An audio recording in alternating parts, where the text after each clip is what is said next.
Ollie, where's my water mug from down here? Did you put it in the dishwasher or something? Okay, thank you.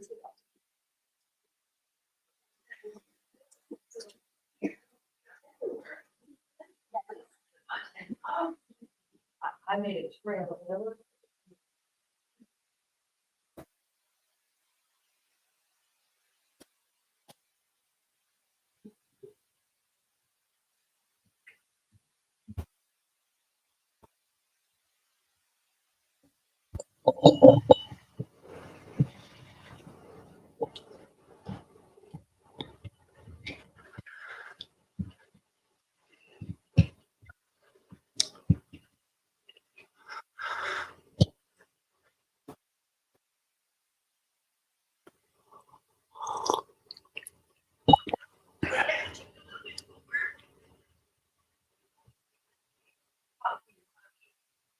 Is that the motion? Yeah, yes, thank you. Okay.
Hello, I'm Andy Schmuckler. I call myself a man on a mission.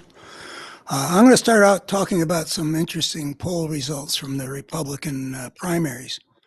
Um, uh, that's my usual practice, is to start out with things that are kind of concrete and small. But my mission includes those things because the world is all put together in a very connected way. But my mission has got to do with some big picture stuff. Um, for one thing, will we be able to save American democracy from a rising force of fascism, which is something I've been talking about for 20 years. And now this is what people can see. But even bigger than that, the question is, will that my big picture is supposed to address is, will human civilization survive on this planet for the long haul? Or are we going to destroy ourselves? And I want to say that all of that is connected. And the best way of understanding what we Americans are up against actually is connected with the even bigger picture of the forces at work in civilization, which has been my life's work to understand. But I start with the small stuff. It's interesting. I mean, the world is almost endlessly interesting. But the other thing is, I have the clear impression that most people spend a lot of time, people who thinking about the immediate things.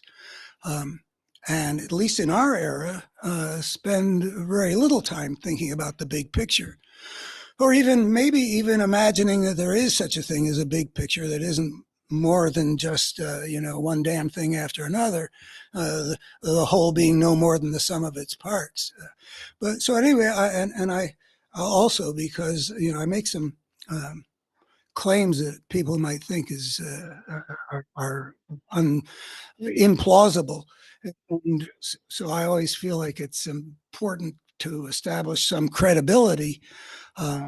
If I can say something interesting about the concrete, then maybe when I say something about my better human story, about how it could have a beneficial impact on the human future if it could get out there and into the thinking of our civilization, which it isn't out there nearly enough to have that kind of beneficial impact.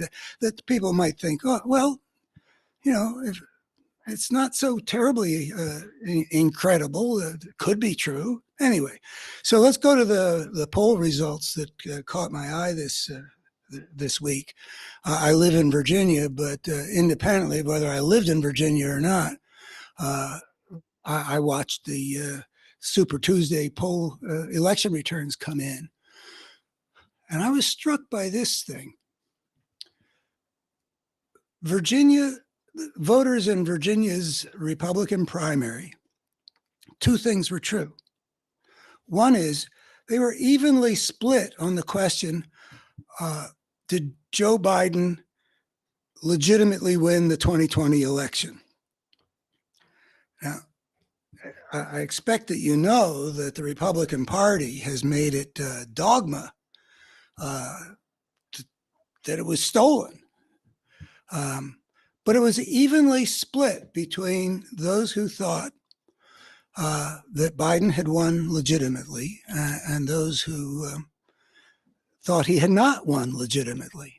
Okay, and that, if you combine that with the fact that roughly 2/3 of the voters in the Virginia Republican Super Tuesday primary, roughly 2/3 voted for Trump. They want him to be their nominee. Now, mathematically speaking, you put those two together and you come out with that roughly 1/6 of the Republicans simultaneously believed that Biden had been elected legitimately in 2020 and wanted Trump to be their nominee. Now, think about that for a minute. I mean, if this were a classroom, it would be kind of fun to say, what can you see in those numbers? Well, I'll tell you what I can see, since unfortunately we don't have a forum for a discussion. So if you believe that Biden won the election legitimately, that pretty much directly implies that what Donald Trump has done for the last, however long it is, 3+ years, telling his supporters that the election was stolen from him, that Biden hadn't won it legitimately. What kind of situation, what are the implications of that? There are obvious, profound implications of that about what kind of person Donald Trump is. If he was claiming that the election was stolen from him, stop the steal and all that stuff, and it hadn't been stolen from him, well, I guess you could ask, well, did he realize it or did he not realize it? Well, we know that all kinds of people told him, including his own corrupt attorney general. But what it shows is that Donald Trump was willing to inflict significant damage on American democracy for his own purposes, that he was willing to stir up rage among his, whatever it was, 70 million voters in the 2020 election, on the basis of a lie, to delegitimize a free and fair election, starting with an attempt to seize power against the will of the American people. I mean, if Biden won the election legitimately,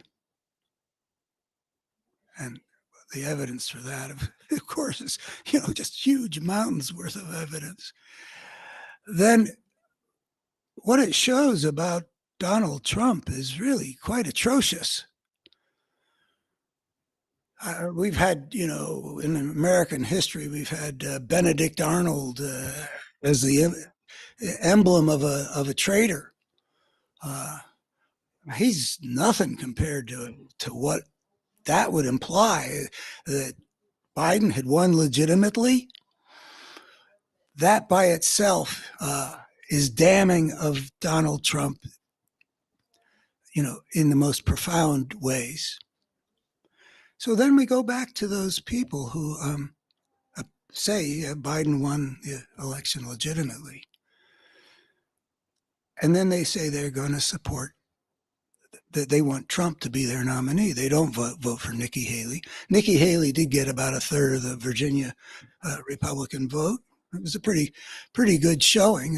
One of the reasons, that kind of thing is one of the reasons why I'm optimistic about the outcome of this battle. But it's also a very painful, dangerous time. And I've been wrong before, so just because I'm optimistic doesn't mean that I look to the future with, free of the fear that we are on the precipice of something quite terrible.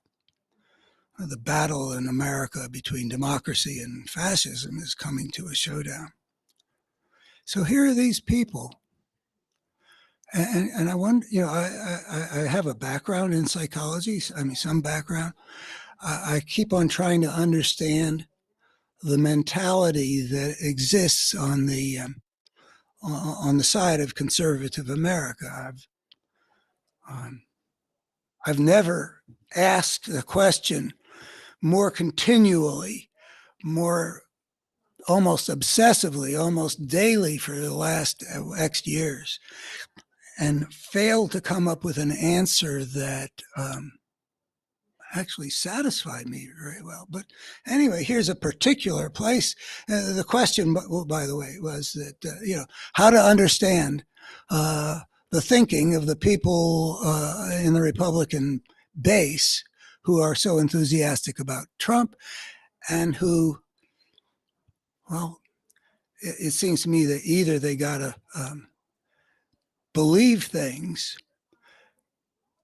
that are quite unbelievable in the face of all kinds of evidence, or they got to be okay with some very ugly fascistic things that they seem to be supporting, or some combination if people can do both at the same time. And I think people can do a lot of things at the same time. We're not of a piece. So here we are at this particular juncture. We've got people who at least at least 1/6 of the whole Republican base in Virginia knows the truth about the election and supports Donald Trump. So is it they don't think about the implications? I mean, if they don't make the inferential leap of, if Biden won legitimately, and Donald Trump has been making a centerpiece of all his politics, how we've been victimized, and Joe Biden is a thief and not the legitimate choice of the American people, and chosen through a constitutionally legitimate process. If that's what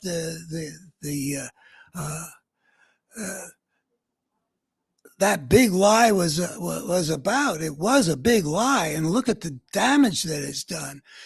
I've got somebody on my road when I go just about anywhere I drive past a sign that says "illegit president," and it's been up there since just after the election. I mean, this is not the way a democracy should function. When we have an election, we're supposed to settle an important question.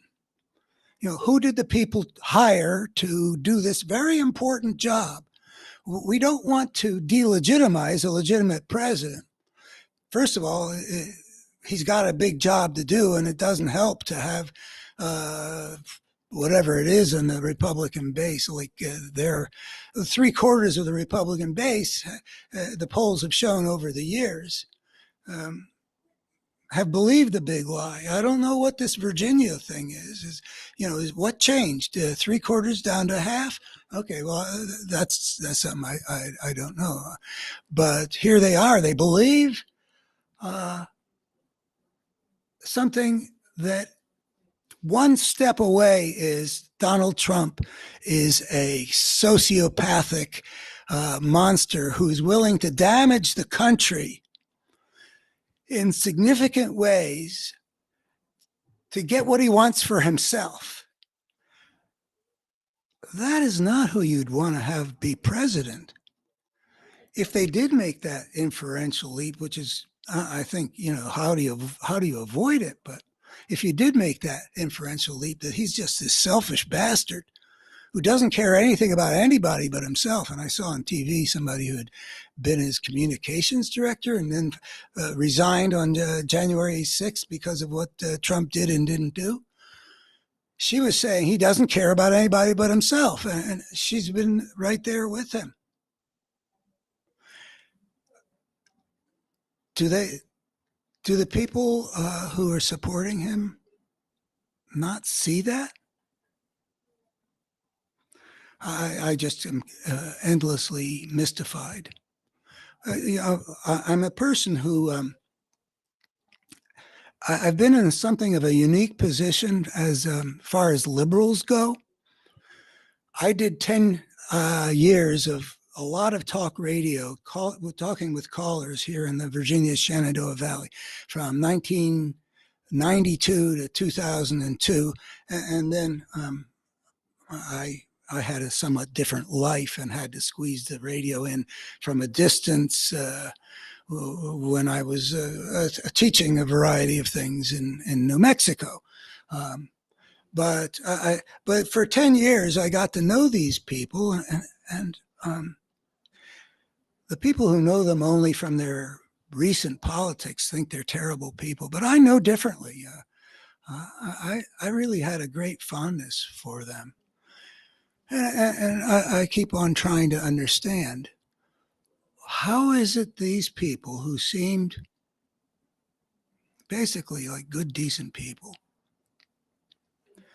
get into a state of consciousness in which they support something which is the opposite of good and decent, which is the opposite of the values that they had communicated to me in our conversations. I mean, I talk with people who I really appreciated that they were good Christians. I mean, they articulated well with what seemed like real sincerity, the belief in some of the fine teachings of Jesus. Which I have a lot of regard for. I mean, if people were to live according to the golden rule, the world would be a whole lot better place. That would solve, that would pretty much solve most of our problems. So I could see that they not only expressed it, but that they lived according to it. And by the way, having such people still as my neighbors, I can see that the rest of their lives, they still live a lot. I mean, not all of them, but I mean, there's just a lot of people who simultaneously, in the rest of the non-political part of their lives, they live the lives of good Christians, and here they are supporting Donald Trump, who's about as opposite of the ethic that Jesus taught as you could be. I mean, he's even explicit about it when it comes to turn the other cheek. He says he'll come back 10 times as hard if somebody hits him on, the cheek. Okay, that's not so terribly weird for Americans. I mean, we have lots of movie heroes who we regard as good people who do not turn the other cheek. But if you look at all the stuff that Trump does, it's really so opposite in ways that are, for example, no Christian who took that ethic seriously, the one that they were expressing to me on the radio back in the 90s. No Christian would ever claim that the other guy had stolen the election.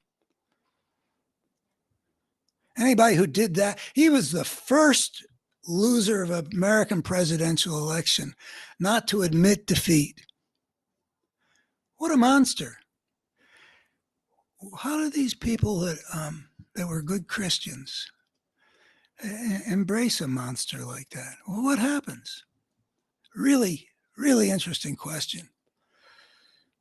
They,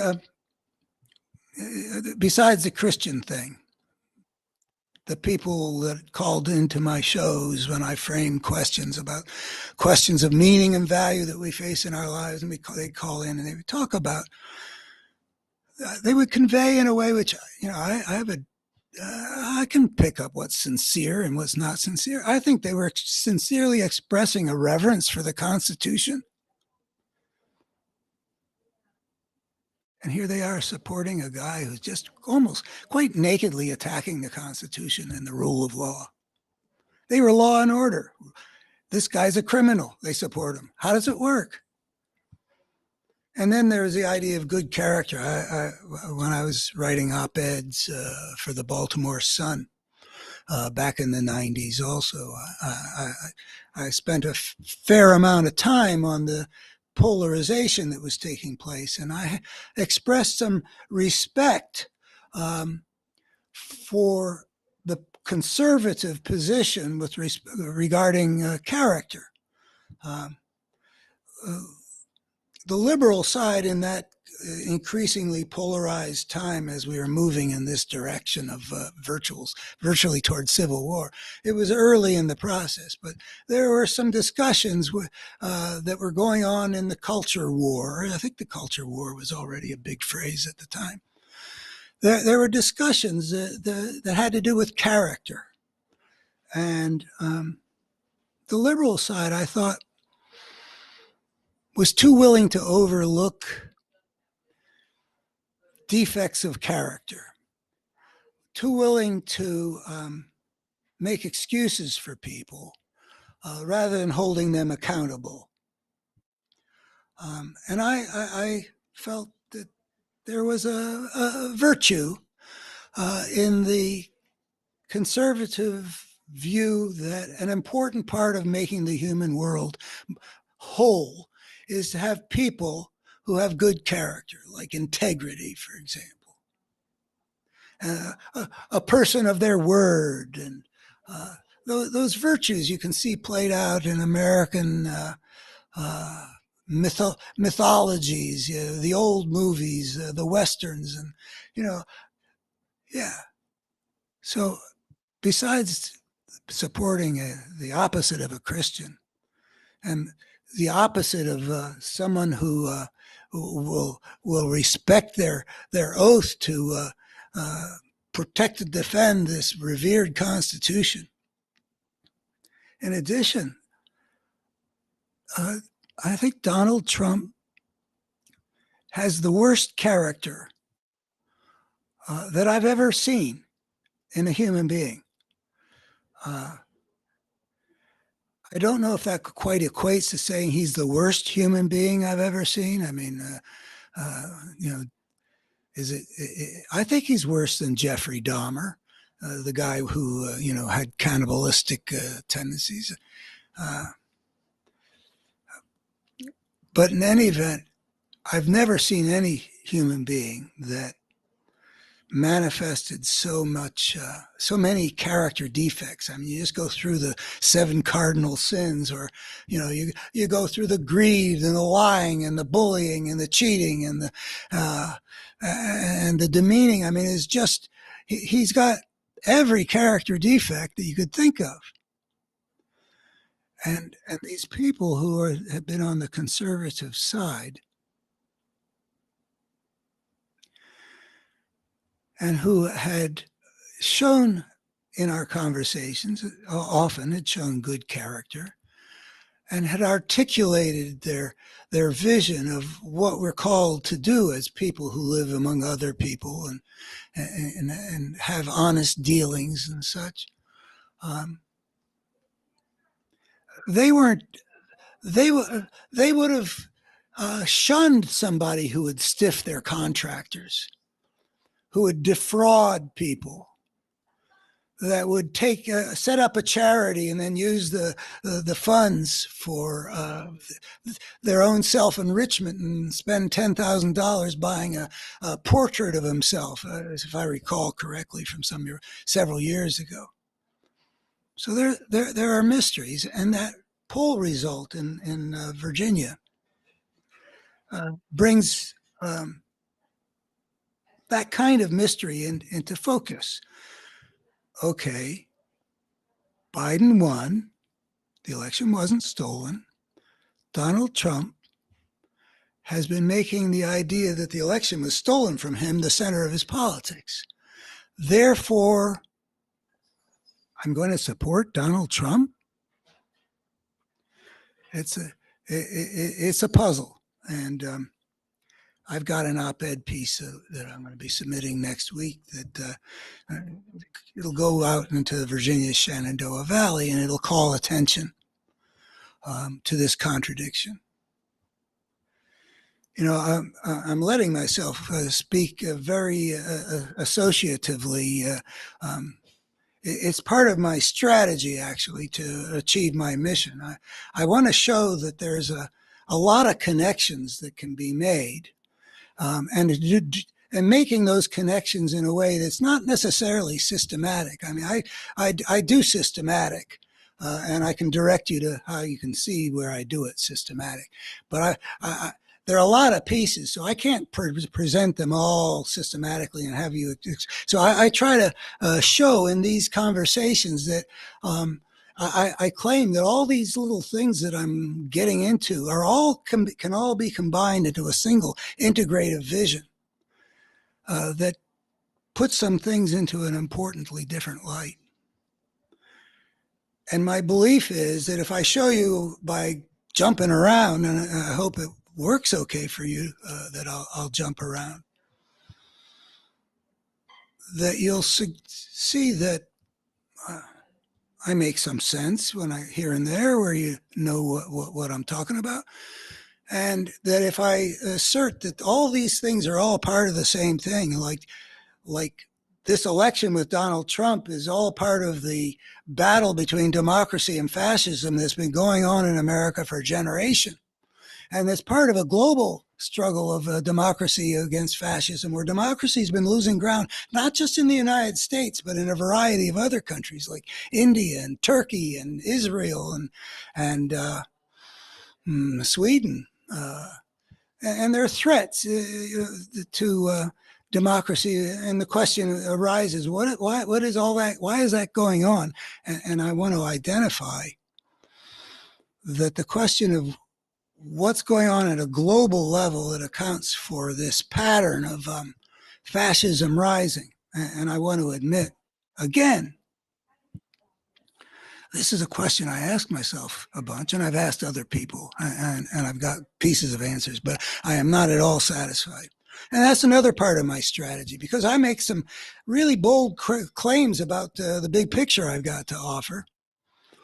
And I expect people will have some difficulty crediting, is it plausible that these claims might be right?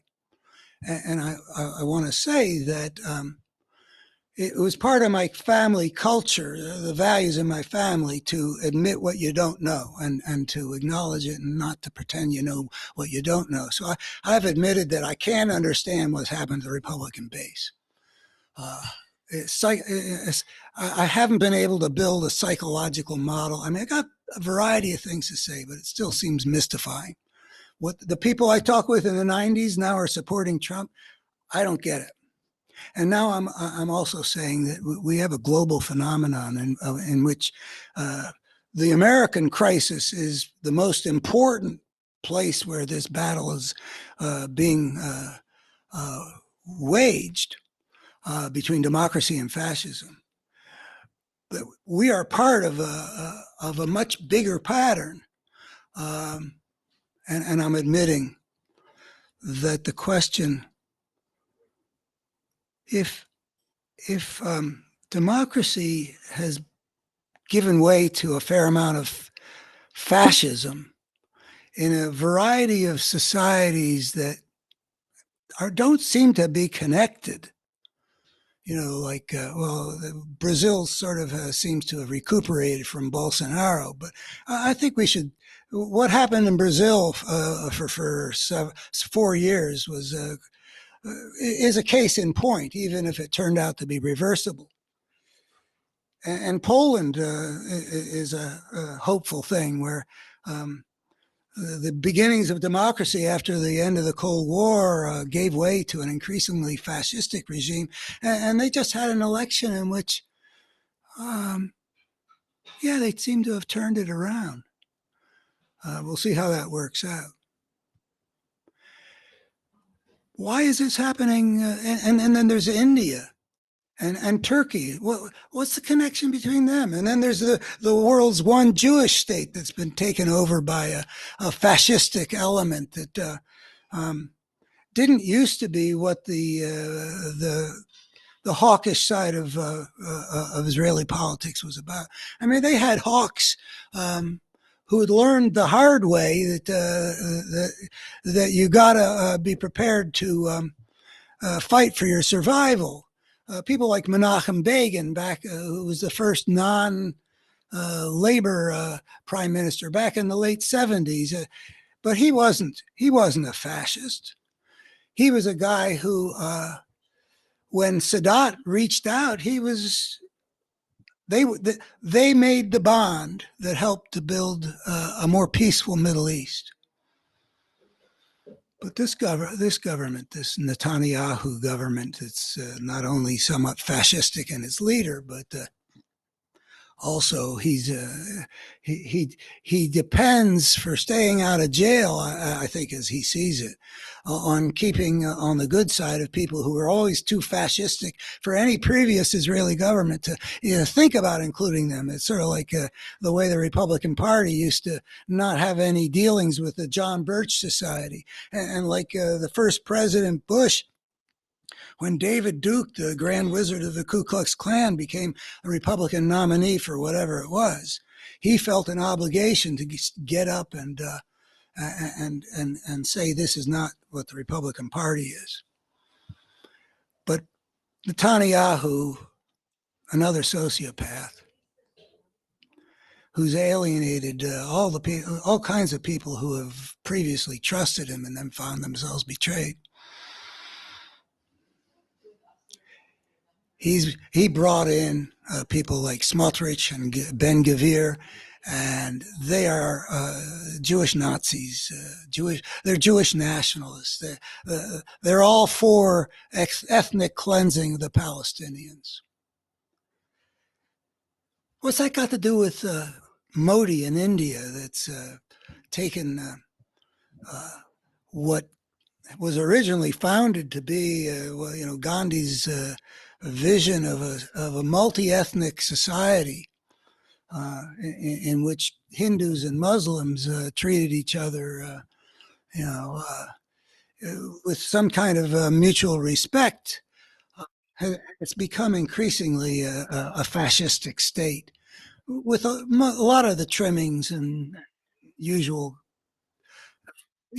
kinds of compulsions and treatments of opposition and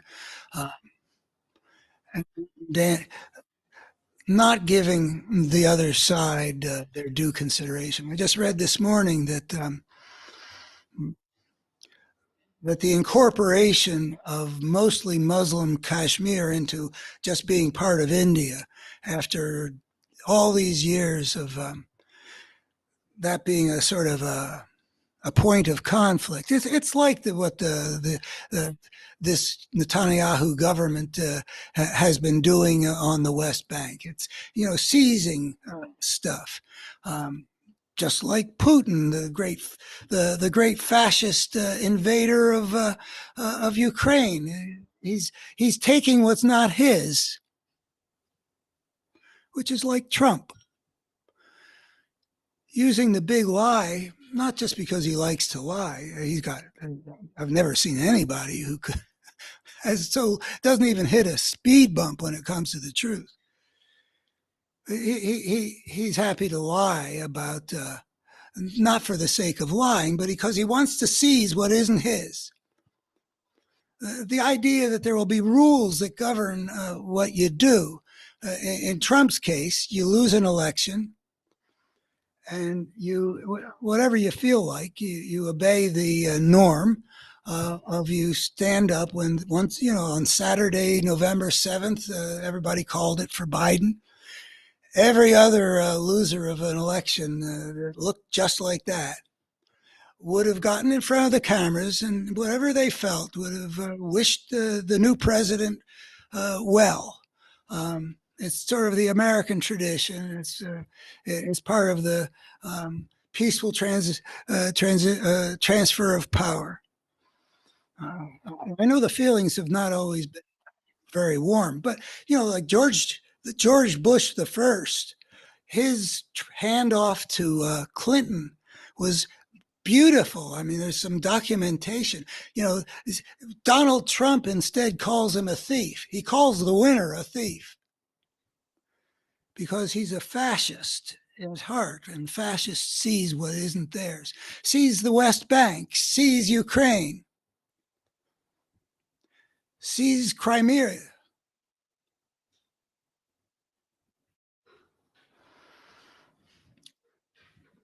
Try to seize the presidency in a coup d'etat. Which brings us to another set of interesting poll results. Not just in this, I don't know if I saw much about the subject of how many Republican voters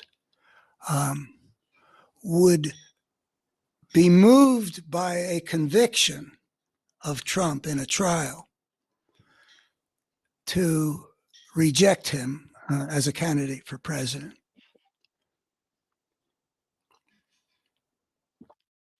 Don't remember the exact numbers, but I'm thinking that if you look at the various fractions, what it turns out to be is that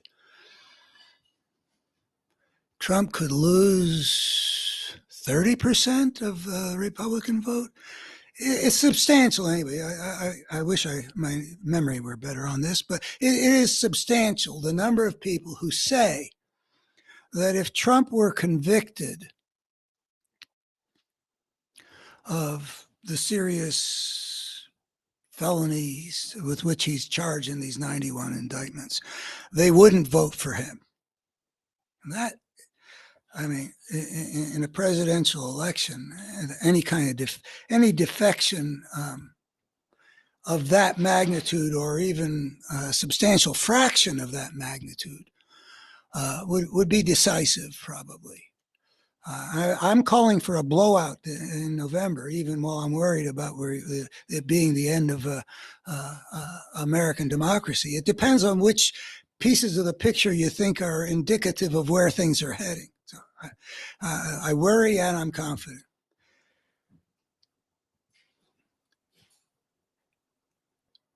If those people are to be believed, or at least 2/3 of them, half of them, actually would defect from Trump if he were convicted, then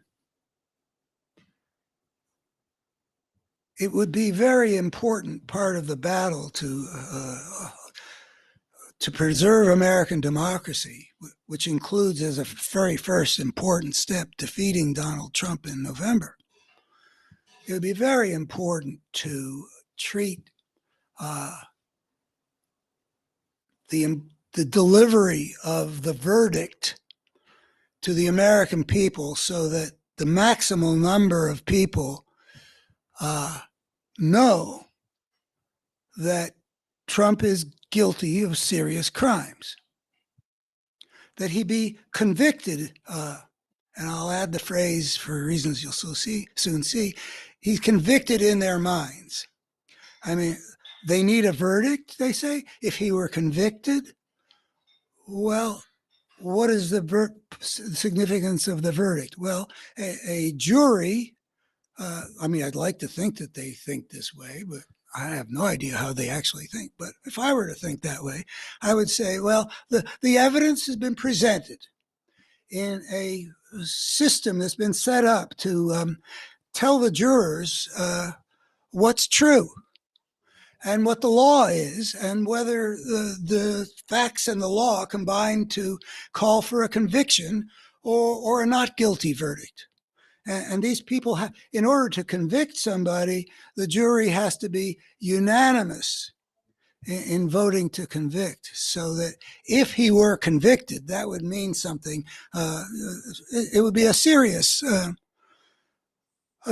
piece of information. Unanimously, a bunch of average Americans say, yes, he's guilty.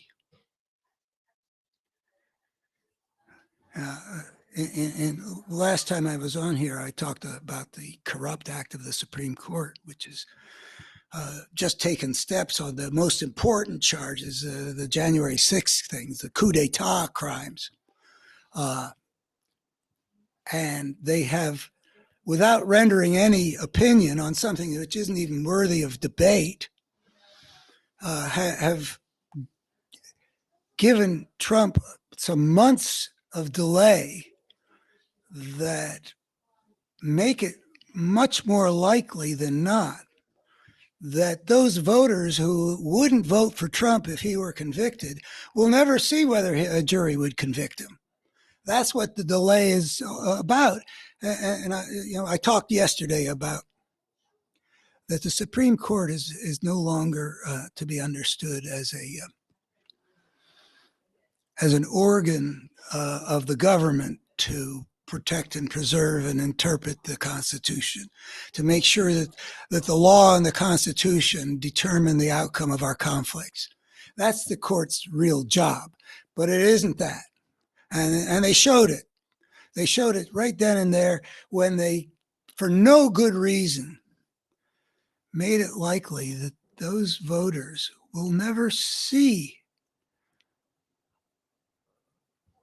the trial with the presentation of evidence or the verdict ultimately from a jury. I called attention to that, pointing toward another important battleground in the war between democracy, the forces of democracy and the forces of fascism in America now, and that we should understand that the Supreme Court is not the arbiter of those conflicts. It is territory that has been captured by the force of fascism. And that puts those of us who are believers in the rule of law in a very awkward position. On the one hand, to defer to the Supreme Court is part of our culture of the rule of law. On the other hand, if the totality of the court is they have a big enough fascistic majority that they're able to tack a direction and as dictated by the force of fascism, then those of us who care about the rule of law need to attack it. How do you put those two things together? I don't know. I have a political contact that I'm engaged with about that question. I think that the first clear step is for the American people, as many of them as possibly can be reached, recognize that we have a serious problem with the Supreme Court, that it is not, just like the Republican Party is not like the respectable Republican Party of Eisenhower and for some years thereafter. Just like that, this Supreme Court is not like the Supreme Courts that we have known. I don't think that there's ever been a court that was so completely identified with not just this or that partisan interest, but with a whole political side in the political struggle. So that really on every issue where democracy and fascism are engaged, and where the conflict takes the form of some kind of legal battle that ultimately gets appealed to the Supreme Court, we are getting from this outfit a remarkably consistent favoring of the force of fascism. Citizens United opening the floodgates for the plutocracy, gutting the Voting Rights Act in order to make it possible to take the voice away from some of America's most vulnerable groups of people. Very fascistic move. And go so on down the line. They're a corporatist force, and corporatism has shown in other places and other times a capacity to form alliance with forces that are more governed by other fascistic spirits. Not so much the greed, more some of the cruelty is the feature and not the bug. But this Supreme Court, we're going to have to deal with this. But now's not the moment. Now's not the moment. But just to observe that that what the court did with this this delay of the most important trial. I mean, a decent court would have basically thrown this back to Judge Chutkan to get the thing moving back in December. There would be no problem about, I mean, there's no merit to the idea that Trump is using in this appeal that he's got immunity. He can commit any crime. Nobody thinks there's anything to that. It's all just about delay. So the court decides it's got to hear the case. It takes forever to make that determination, and then it postpones for another couple months. Even hearing the case, we won't necessarily get the results until the end of June. I mean, that is an abomination. It just makes so clear. But we don't have to admit defeat. We're fighting against the force of fascism. The force of fascism through the Supreme Court has seemed to deprive us of the outcome of the verdict. That would be strike a serious blow, we think, against Donald Trump's chances by eliminating all those votes of people who say they wouldn't vote for Trump if he were convicted. And so I called, and I'll just briefly state that there's something for us to do, and that is to wage a campaign that does everything that can be done without a trial and a jury and a verdict, that is waged the most effective possible way to lead to the same outcome of the American people, and particularly those voters who have said they care about this, to have in their minds, yes, I know Trump committed these crimes. I mean, the point of the verdict isn't probably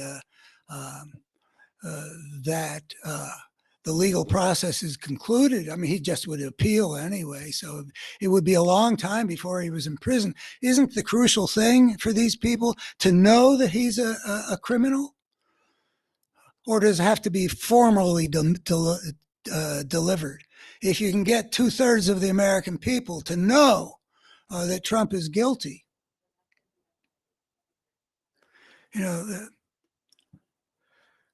it's kind of a mystery why we would even need to have a trial. That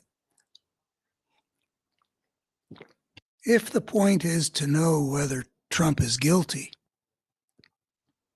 and I think that that's the point, how do you not know? If you got moderate intelligence and have paid a moderate amount of attention to the evidence that's been presented publicly in all kinds of ways, I don't see how you could not know. I mean, I'm a little bit, I realize I'm more than a little bit of a nerd about following these things, but I could know um, a small fraction of what I know and have observed by paying, a little bit of attention and seeing, for example, how Trump behaves. And one thing I like to point out this week is that Trump's campaign of delay, which is clearly what he does all the time, really is tantamount to a confession. If you were falsely accused of these serious crimes, wouldn't you be eager to have that cloud removed from over your head where people are wondering? Uh, no, yeah, you would. You would want your day in court, and you would want to show that you have been falsely accused, because you would use the facts to demonstrate that what the prosecutor is claiming is not true. But no, he is just the opposite of wanting to have the facts exposed. Doesn't that tell you something? And there we are, back to the mystery. I mean, if you paid some attention and you hear about all the things that come down the pike, or a tenth of the things that come down the pike, and you also see that at every turn he's trying to do whatever he can to keep the trial from beginning and having all the facts laid out by his side and by the prosecutor's side, he clearly has no legal defense. So how does anybody not know that? Puzzlements after puzzlements. I talk sometimes about the trance state, but even that is sort of giving a name to something which is mysterious, or mysterious to me anyway. That people can get into a frame of mind in which the hypnotist can say there's nothing there, and people don't see what's right in front of their eyes. And people can say this and this is there, even though there's nothing there, and people will see it. That maybe something like that can happen, but even that's kind of a mystery. I mean, I have this view of people as being more rational than that. Well, maybe I'll make another leap at this point, if you don't mind. It's also an interesting point. I read a piece on Daily Cost earlier this week. I'm sorry I can't tell you the author or the title, but I can tell you what the piece said. It said that what we should do hence from here forward is to crow about all the reasons to support Biden, all that he's accomplished, all that he can accomplish in a second term, and what all. That he says that's the but if you're one of those people who wants instead to point out how terrible Trump is, that's not necessarily his language, but go after Trump. Well, go ahead. He thinks that's not the most valuable way to go. But he says, but remember, facts don't move people's minds.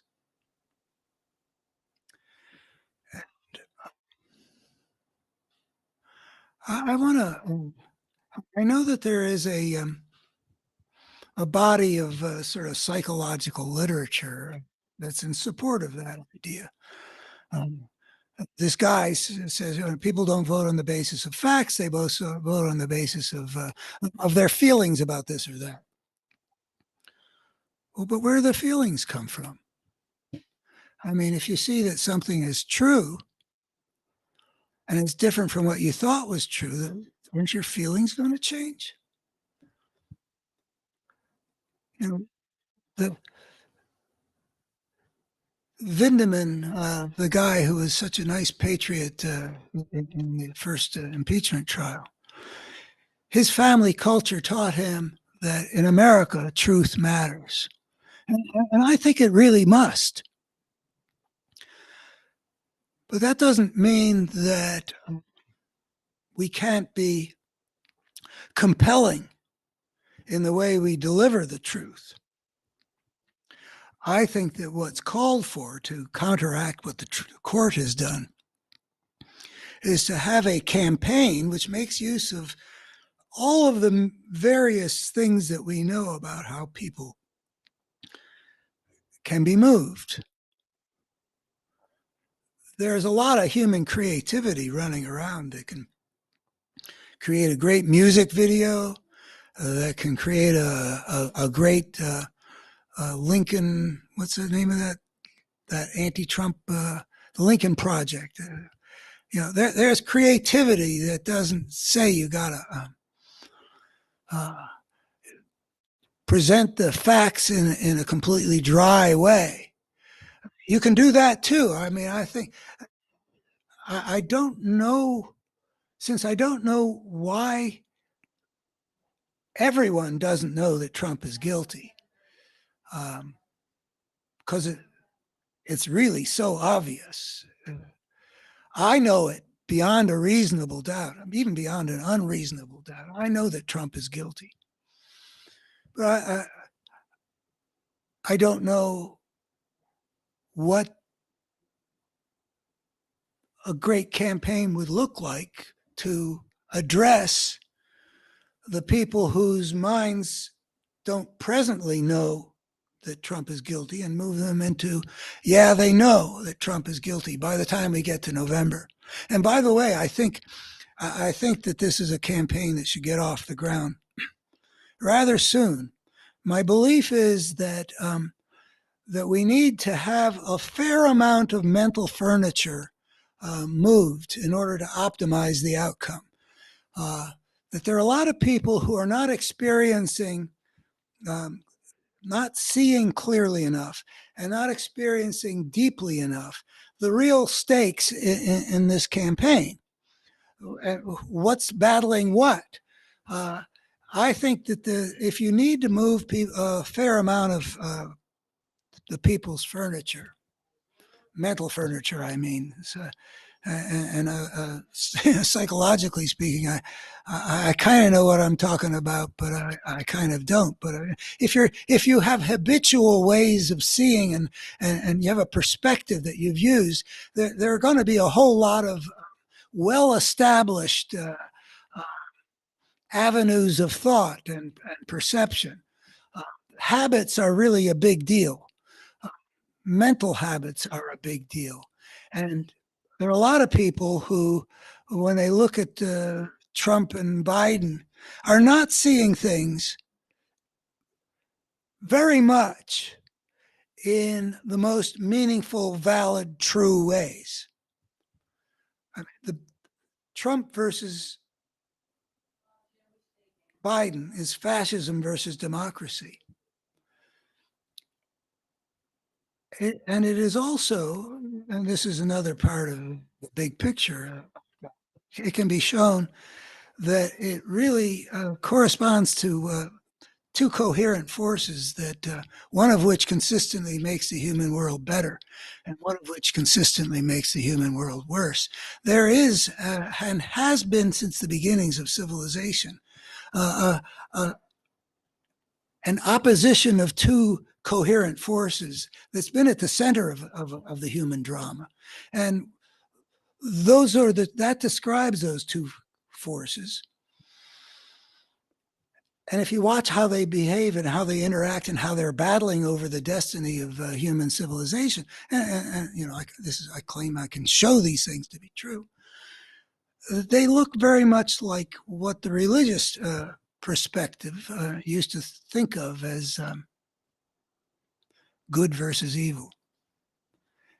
Don't have to call it that, but really, that's a central reality in the human world. And when we have Biden and Trump representing the two different forces that they represent, that is an arena in which we have the battle between good and evil. I mean, on every issue you can think of, from climate change to the rule of law, to racial relations, to goodwill versus conflict in the society. to whether we align with other free societies or become the ally of a human monster that's unleashed the dogs of war upon Europe. Wherever you look, it's between the better and the worst.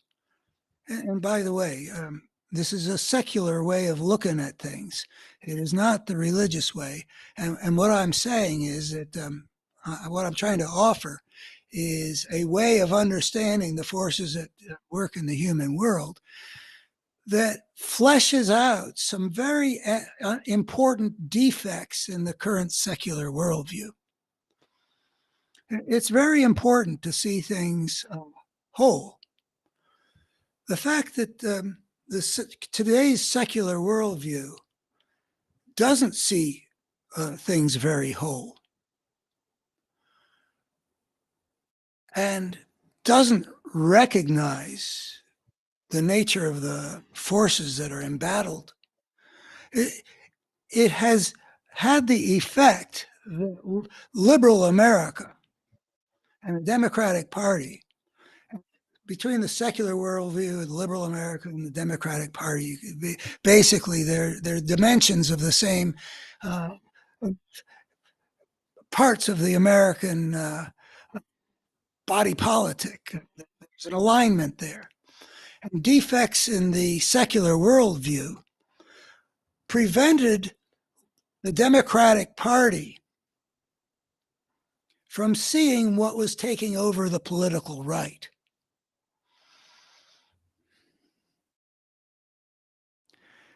In 2004, my mission got urgent. I mean, a long-time mission about the future of human civilization, but all of a sudden I felt like there's a force of fascism taking over the right.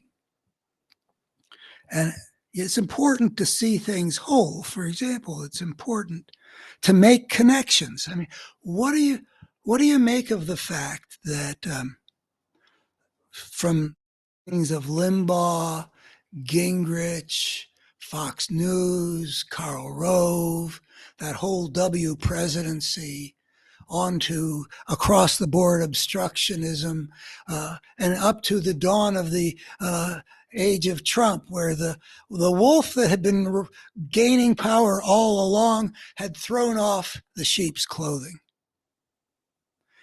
It was visible that if you looked at the pattern, you had to make those connections. Oh, wow. Just name the issue, and what the Republican Party is doing and saying makes things worse. Now, what does it mean that it's every time you flip the damn coin, it comes up tails? There's something that's consistent here.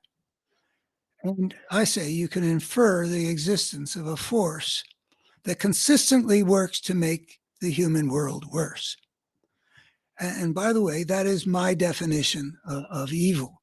And I think that one of the things that I want people to start including in their worldview is that there is a force that can be shown to exist in a purely secular way, evidence and logic,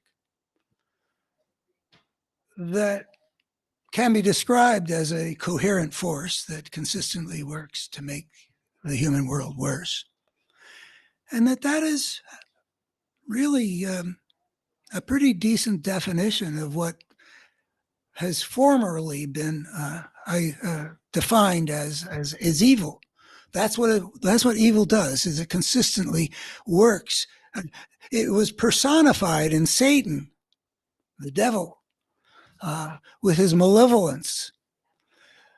But what I think I can show is a force that acts like that, but is not personified, is not supernatural. It can be shown in the through evidence and logic. One of the ways I can show it is, like, what does it mean that the Republican Party is consistently making things worse? I say it shows that there's a force behind it, a coherent force that consistently makes things worse. What does it mean that everything that Donald Trump says and does, virtually everything, is damaging to the world in one way or another? I think that what it means is that you put those pieces together. And then there's another way of seeing it, which in which I ask uh, to make the connections between causes and effects. Like, take something bad in the world. What are the causes of that? If everything's very complex, but if you sort of work on mapping out what is it that resulted in this, whatever it is, war or uh, injustice or cruelty or hatred or all the forms of brokenness that we can see in the world. What is it that led to this being like this now? Then from the past to the future, you can you trace causes and effects, and you can see that there is actually a force that's moving what is legitimately to be called a pattern of brokenness, like from war to trauma back to war, a pattern of brokenness through the human world. So there are ways of showing that there really is, and we should see it for what it is, a pattern of a coherent force that is consistently working to make the human world more broken, transmitting a pattern of brokenness, making the human world worse. So the religious worldview had certain realities that they were able to give people in the form that they gave it. Like you'll be aware of evil, and it will be personified as the devil. And people will talk about the devil made me do it or whatever it was. It was a sense that there was something in the world, in oneself, that was expressing some supernatural thing that was a coherent force that worked to make the human world worse. It was always intervening in a way that was destructive. They had a way of understanding it. And then the secular worldview dropped away from that. That's a very important development in the history of civilization, the extent to which, or in the history of Western civilization, for sure. I mean, it used to be that everybody was pretty much compelled to see things in some kind of religious framework. It's still punished in America if a person declares himself an atheist. No atheist is going to get elected president in the United States anytime soon.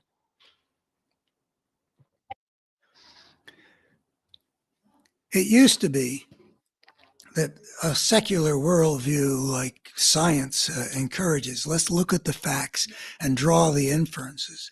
But it's a fairly new thing in historical terms. You don't find a big secular culture in the high medieval Europe of St. Thomas Aquinas.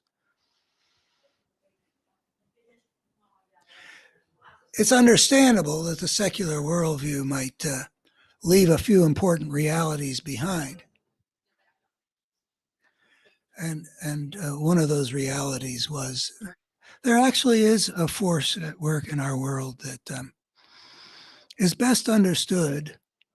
It can be intellectually understood in a variety of ways, but it is intellectually valid to understand it as a force of evil, given the meanings, at least the core of the meaning that Western civilization used to give it.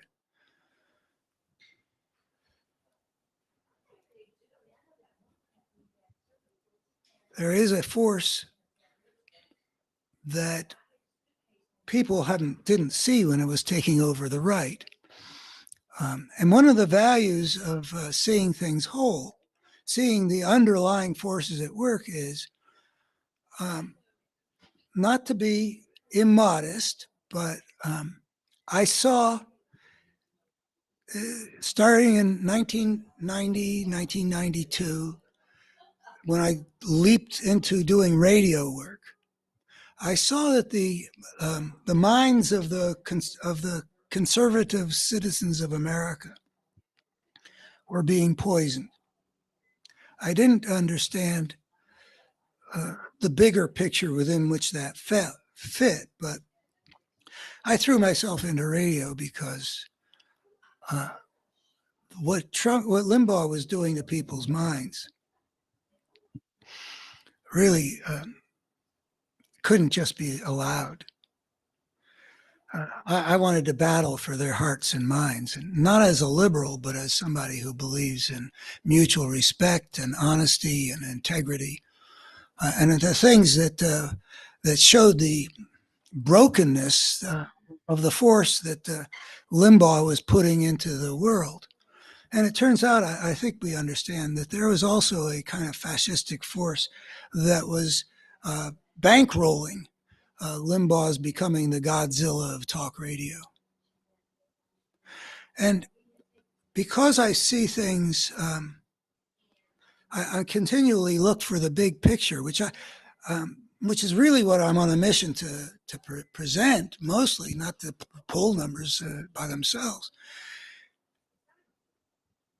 Because of that book back there talks about the social evolutionary force that inevitably made the human world more broken. And so and that happened to me, seeing that happen in 1970. So by the time this fascistic force was rising in America in the early 90s in some ways, and then with the W presidency from the seats of power,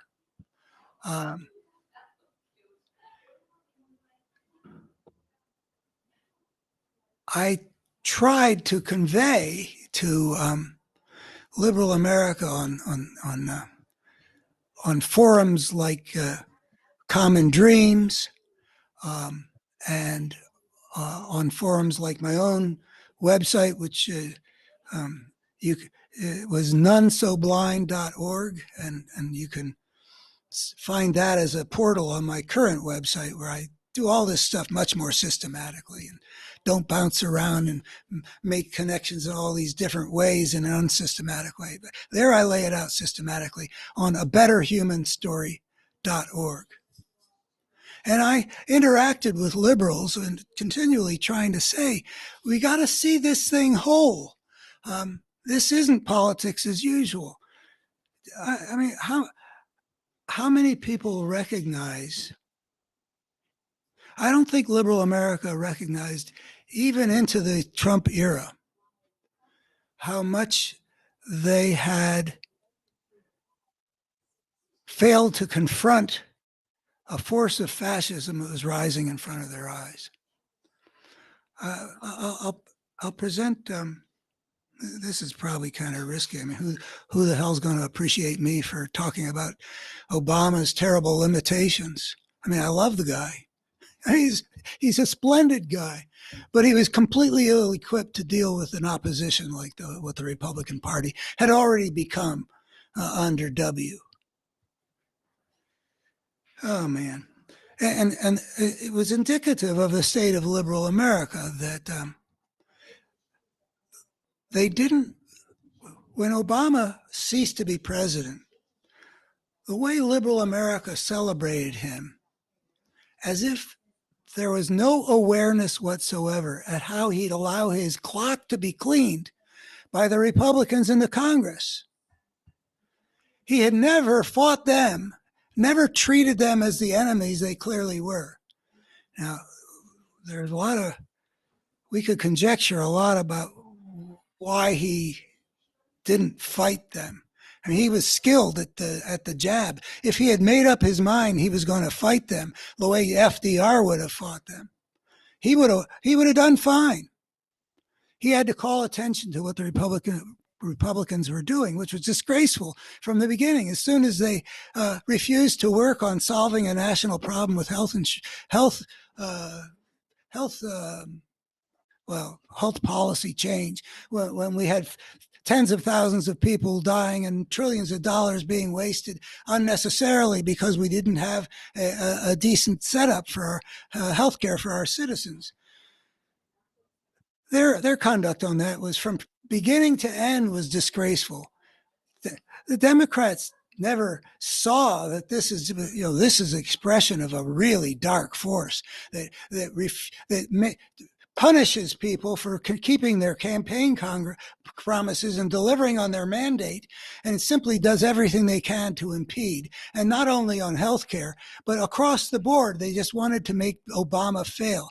That is an indefensible thing, but they never had to defend it. I I was so agitated during those years. When Obama delivered his speech in Grant Park on the night he won the election, I mean, to me, uh, it was like a sacred moment. I mean, like prayers had been answered. I don't pray. I don't pray from one half year to another. But I'll be praying on election eve. I prayed on 2020 election eve, and I prayed on 2020 on 2008, and that was a prayer being answered.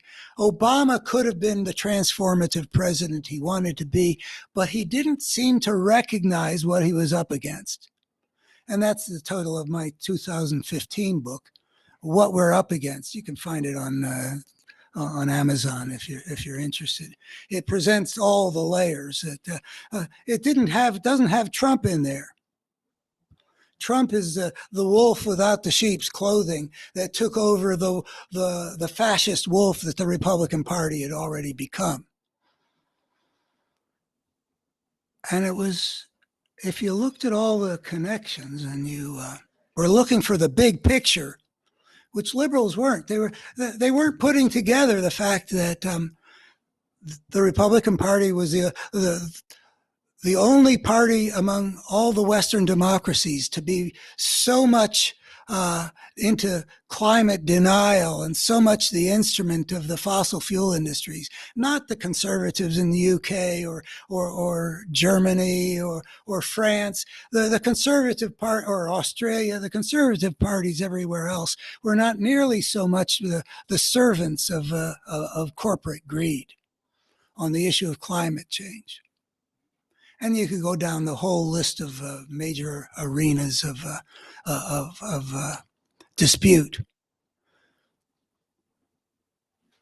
Every place, the Republicans make things worse. Make the connections. Anyway, I attribute the fact that I started really raising various alarms, either 30 couple years ago in the case of the poisoning of the American mind, or 20 years ago in the case of, oh my gosh, this thing is really here now, which I experienced as almost at a mystical, I can't explain kind of level. But I saw a darkness when I was watching the 2004 Republican convention, and I've got a handful of experiences that I can't explain. But anyway, I researched it. I put my crafts together as a social thinker I was trained to be, and I saw, oh my gosh, the thing that I saw that kind of gave me goose flesh and made me afraid of America's future, this fascistic evil force. There really is there something that you can actually excavate out of the complexities of the human world. You can show that it's there. It's really seeing the big picture also. I'm anxious about the question: does anybody who's listening to me care about the big picture? I've got so much evidence that people simply do not have a space in their heads for the big picture. But it really is a place where you find ever deeper meaningfulness. I mean, I forget what I ever knew about this whole idea about that we find meaning the more we see the wholeness of things. But it someplace or other, it's really embedded in the human story that that the whole is where it's really at. That human beings have experienced, wow, So this is really what it's all about. I think you can excavate the word shalom and get there. Now, shalom means peace for one thing, but I think that even deeper it means whole. And so there's a sense that if you see the whole, you have the experience that there are some things that are sacred. And that's another part of the secular worldview that really needs to be amended, which is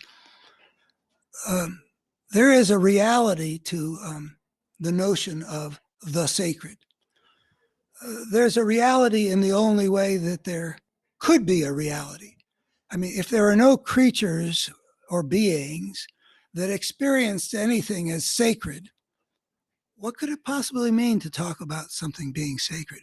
But we know that there are a lot of human beings who have experiences in which they have this special feeling about value to the nth power of I have experienced the sacredness of being somebody's father, um, uh, the abundance of life on Earth. The astronauts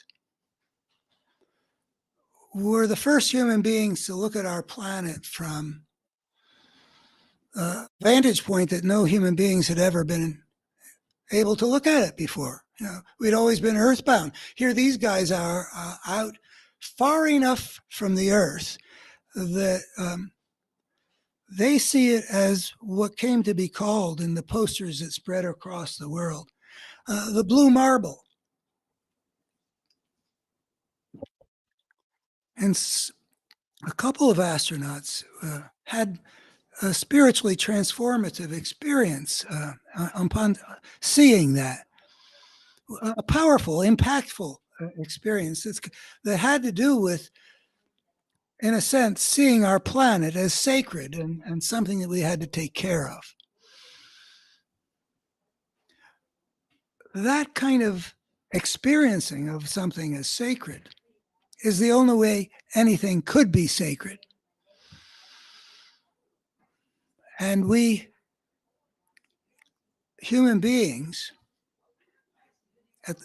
at least a big fraction of us, and with leaving important residues in cultures all over the world throughout history, human beings evidently have a capacity to have an kind of experience that is experienced as special, having delivering truths, spiritual truths that are considered very true, importantly true, and that the experience comes in an impactful way that might change the course of somebody's life. Like my seeing evil in that Republican National Convention in 2004, and immediately sensing that there was a battle that needed to be waged.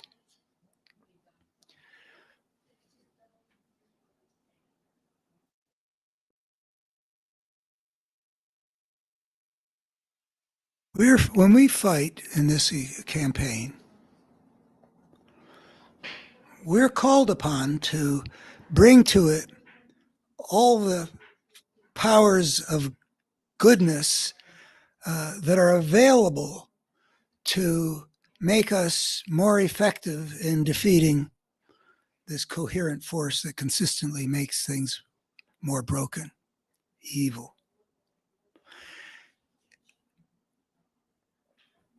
The secular worldview has treated the moral dimension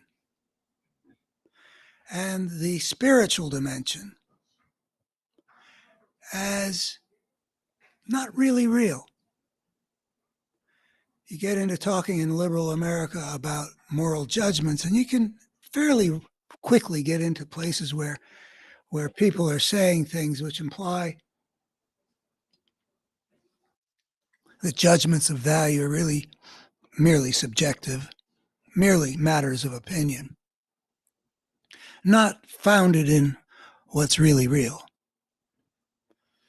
So I've had students, for example, who would say in a classroom discussion, what the Nazis did, and I challenged them with something to which they would respond, what the Nazis did at Auschwitz isn't what I would have done. But it seemed right to them, and so it was right for them. And I would run into liberals who, when I would criticize, I would try to show the exceptional darkness, unprecedented in a major American political party of today's Republican Party, and the bizarre deludedness of the Republican base. The liberals would come back to me with something like, well, you know, if you ask the people on the other side, they'd say the very same thing about us. There's a relativism in there, you know, like it's not really real that democracy is better than fascism.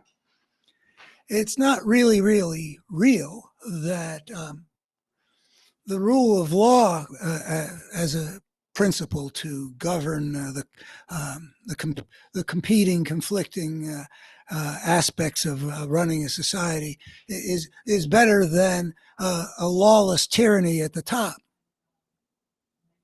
Well, everything that I have to say is a result of looking at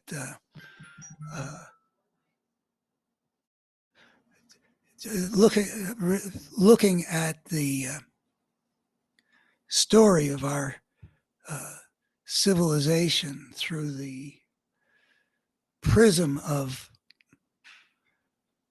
what evolution shows.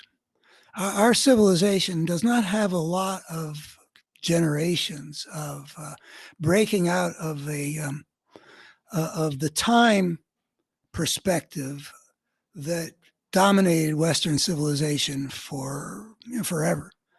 You know,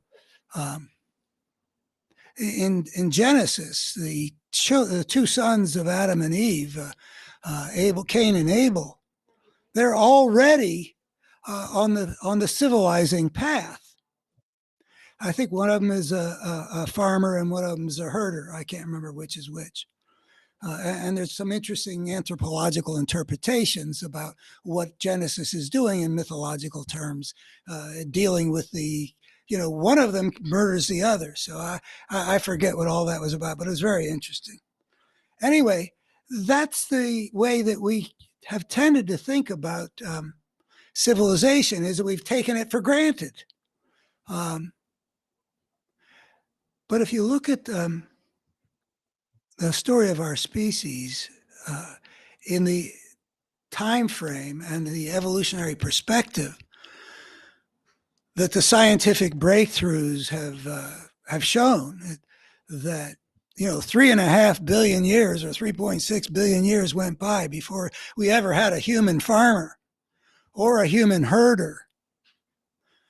During those 3.5 billion years, there was a lot going on and things were getting shaped into a kind of an order. An order in which, as I like to put it, the lion and the zebra and the grass work together to create a perpetual motion machine, even as they devour each other. In other words, evolution was creating a kind of order in which the interactions among the actors, even if they had competing interests, like predator and prey and parasite and host and like that, they would evolve together to produce a synergy that allowed the whole thing to move into the future. That's what gets selected for in a process that's continually choosing life over death. But in the evolutionary perspective, what our species did 10,000 years ago, maybe 12, was a completely unprecedented step. Huge implications.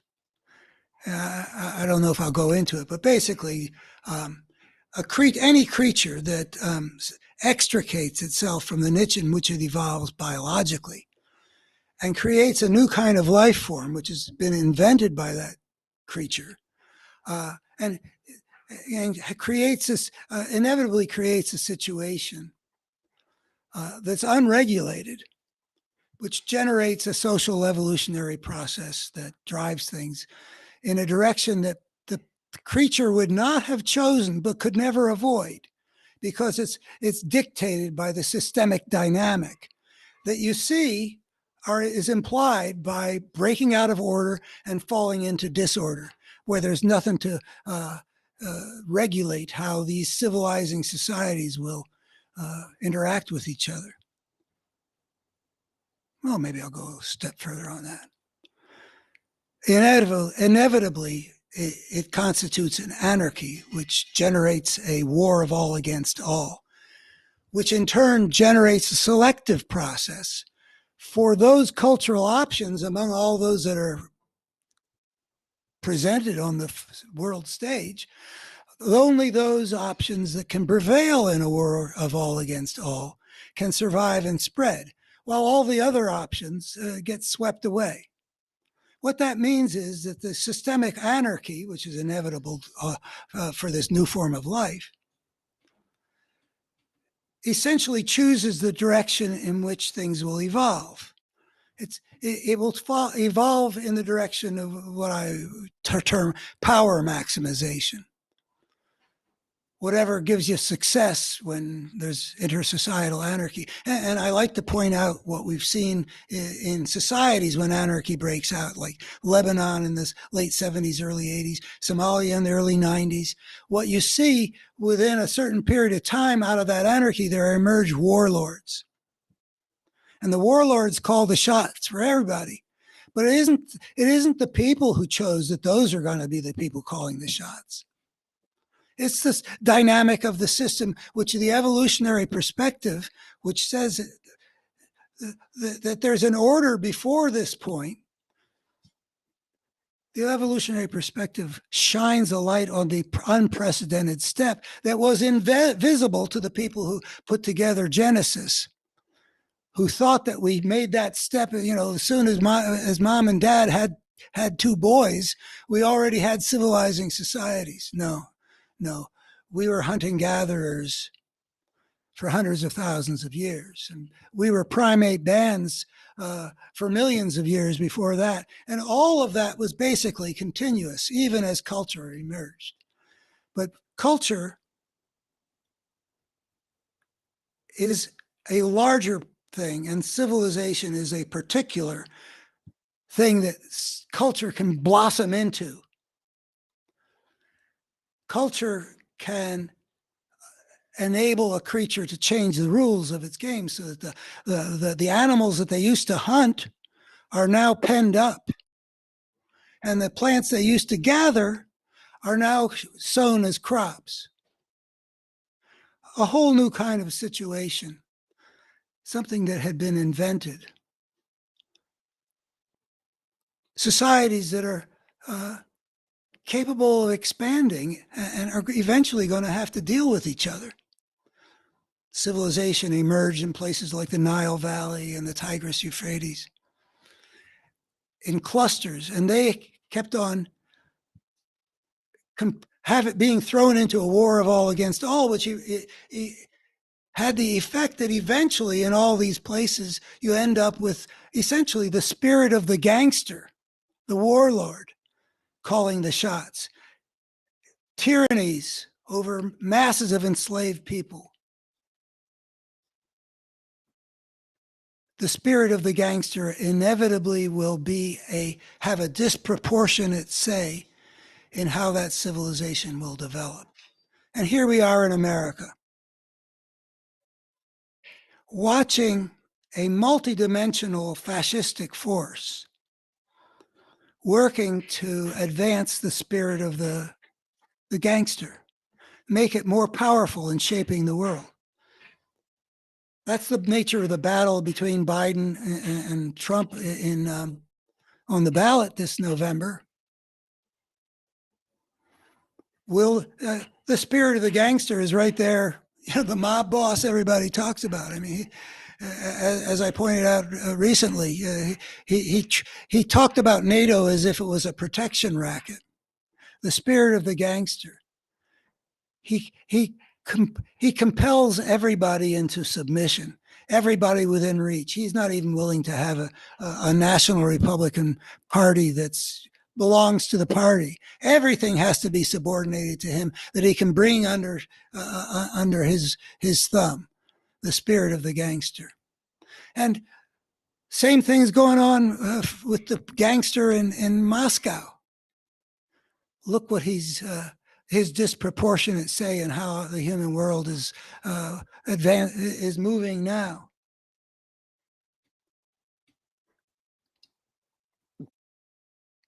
So we are embattled against the spirit of the gangster. The Supreme Court is owned by the spirit of the gangster to an unusual degree.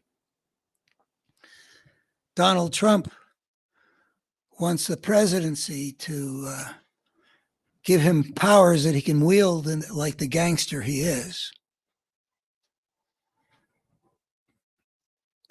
The spirit of the gangster has got a very disproportionate say over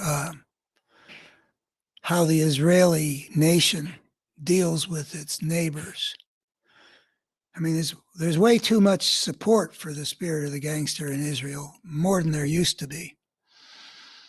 But a genuine middle-of-the-road expression of the Israeli people would be not nearly so gangsterish in its treatment of the Palestinians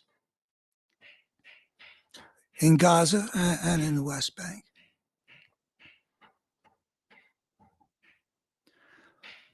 And you could go through the gangsterism in other places. Hungary with Orban, Erdogan in Turkey, Modi in India. There's a lot of gangster spirit running around the world right now. And every place that we are encountering this thing, we should understand that this is a particular manifestation of an age-old battle. There's a force of brokenness that got unleashed upon the world as soon as our species started civilizing. It gathered momentum. It took 5,000 years or so to get from the beginnings of civilizing societies to full-blown empires. But they all took that trail, more or less. Pretty ugly spirits in general came to dominate the world in Mesopotamia and among the pharaohs of Egypt and the emperors of China. And a lot of exploitation of masses of people who were less well off than their hunter-gathering ancestors. But the problem of power and social evolution mandated that there be this force that could manifest itself as a spirit of tyranny, which in our times gives us people like Hitler in Germany back in the 30s and Putin in Russia, squelching a Russian democracy around the turn of the millennium, and Donald Trump, just Putin's buddy, whom he helped to become president, who threatens to take what had been the leader of the free world and turn it into an ally of the spirit of the gangster that, though with various times of hypocrisy, we have fought against.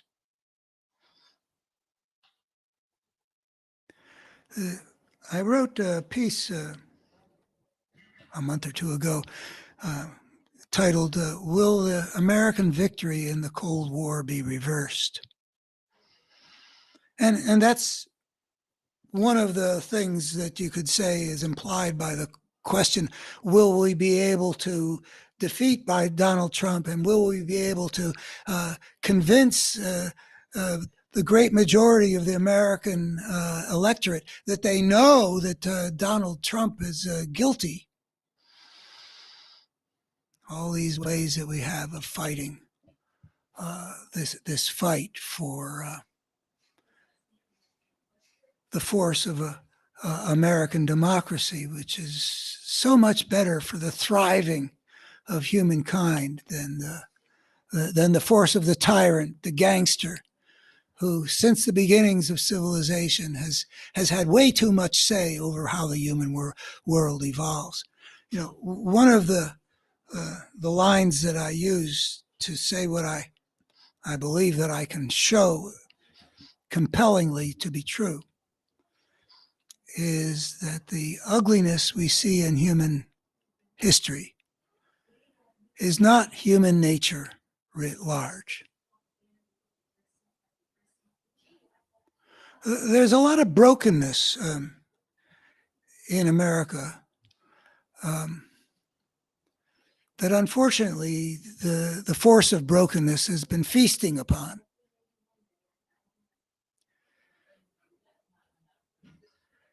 Just like Europe as a whole didn't have say over whether all this brokenness would be unleashed by Putin by invading unprovoked a neighboring democracy. No, one man was able to do that.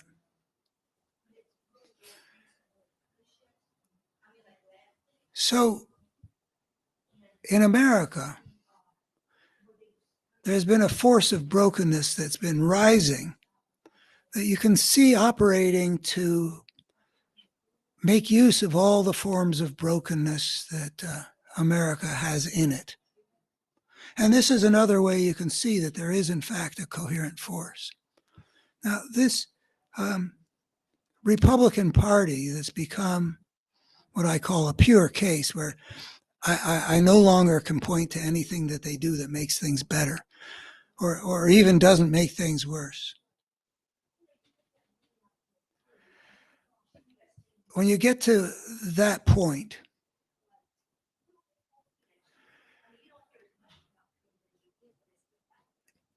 you can see that they have tapped into some things that were always there.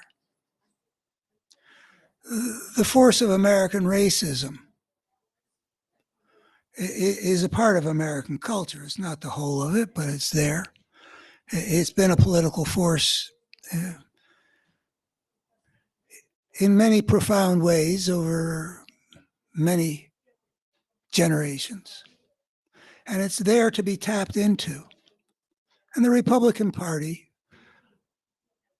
happily did, starting with Nixon's Southern strategy in '68, and then Ronald Reagan kicking off his campaign in Philadelphia, Mississippi, where the civil rights workers had been murdered, kind of a dog whistle, to laying aside the dog whistles altogether so that they show no sympathy for Black Lives Matter. And then there's something broken in those good people that I talked with on the radio, who were good Christians, who revered the Constitution, who believed in good character, all sincerely. But there's something broken, which I've confessed more than once, that I don't understand. But I can sort of see how people like Limbaugh and Gingrich exploited that there are things in the conservative mindset that have not been fully integrated. So that there are conservatives who have a big part of themselves that's aligned with those good values. But they've got parts of themselves that they haven't fully reconciled and integrated into that good self. And I've encountered that whenever I've studied sort of the conservative mindset, and particularly you can see it in extreme forms in books like The Authoritarian Personality and Alice Miller's For Your Own Good. Those are extreme versions, but I think it is widespread in the conservative world that there have been forms of brokenness that can be exploited. For example, one of the forms of brokenness that I've witnessed this Republican Party exploiting is something that was worked into the culture by the slave power before the Civil War and by the remnants of the slave power after they lost the Civil War. That taught people to believe things that were really not plausibly true. But if it comes from the right kind of authority, often an authority that wields a lot of power, it will be believed. So that, for example, in the South, James McPherson, the premier civil rights historian, wrote a piece back in 2012 in the New York Review of Books, laying out how immediately after the Civil War, the dominant Southern white power, amid the ruin, started inculcating the lie that that wasn't about slavery. It was a noble cause about states' rights. And this was just years after the states had seceded, announcing that their noble institution, their special moral principles. Secession was an expression of great moral principle that the white man is superior to the black, and that the black man's natural position is to be basically the white man's slave. Just years after everybody was celebrating, yeah, here we go, and we're going to make it stick, and we're going to fight the Union if they try to stop us, they're selling this lie, and somehow they're able to sell it. And then, like in the early 20th century, if somebody starts teaching anything different in the South, they will be fired from their teaching positions. And you can go from before the Civil War. There was already a culture in which there were certain kinds of authority that had the capacity to impose upon a weak majority a certain kind of credulity, that they would believe what they were told, no matter whether it made sense or not. So today's Republican Party, part of its power has come from making use of that. That mental mechanism. How do we understand the stuff that goes on in our heads and people's heads? Like we can know something and not know something at the same time. But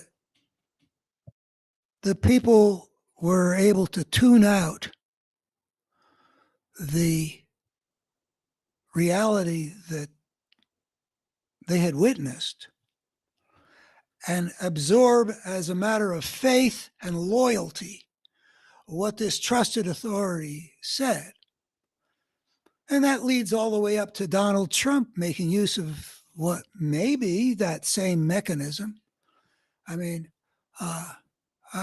are two big lies that Trump tells, and polling data in general shows that most Republican people in the Republican base buy it. One is that the election was stolen, that we've been talking about. And the other one is that he's being prosecuted for political reasons. And that is just so ludicrously not true.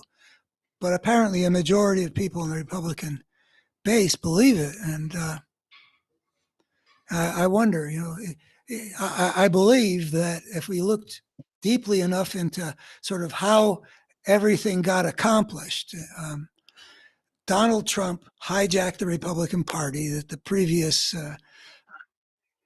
fascistic, plutocratic, corporatist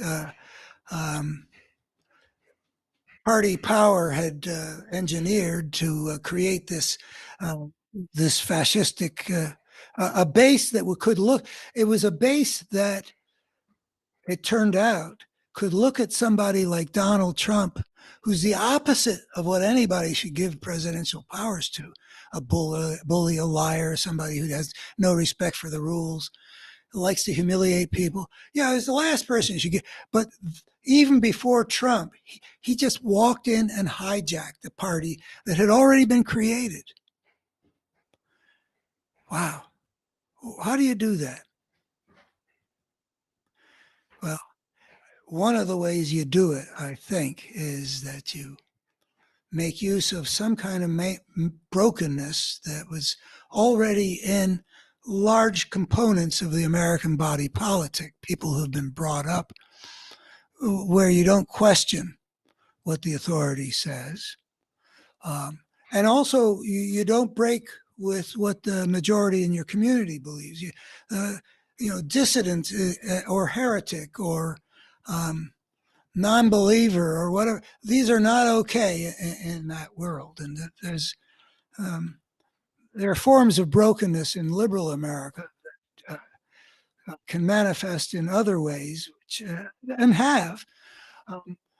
But in terms of marching off behind a tyrant, a gangster who's selling them obvious lies, that marching off in support of an authority that should never be trusted, that's not something that happens on the liberal side in terms of brokenness. That's what happens on the conservative side, because there are already some challenges that haven't been met in terms of the very difficult human task of being a really integrated person. Their lack of integration takes the form that apparently somebody like Trump might walk in and get them excited to support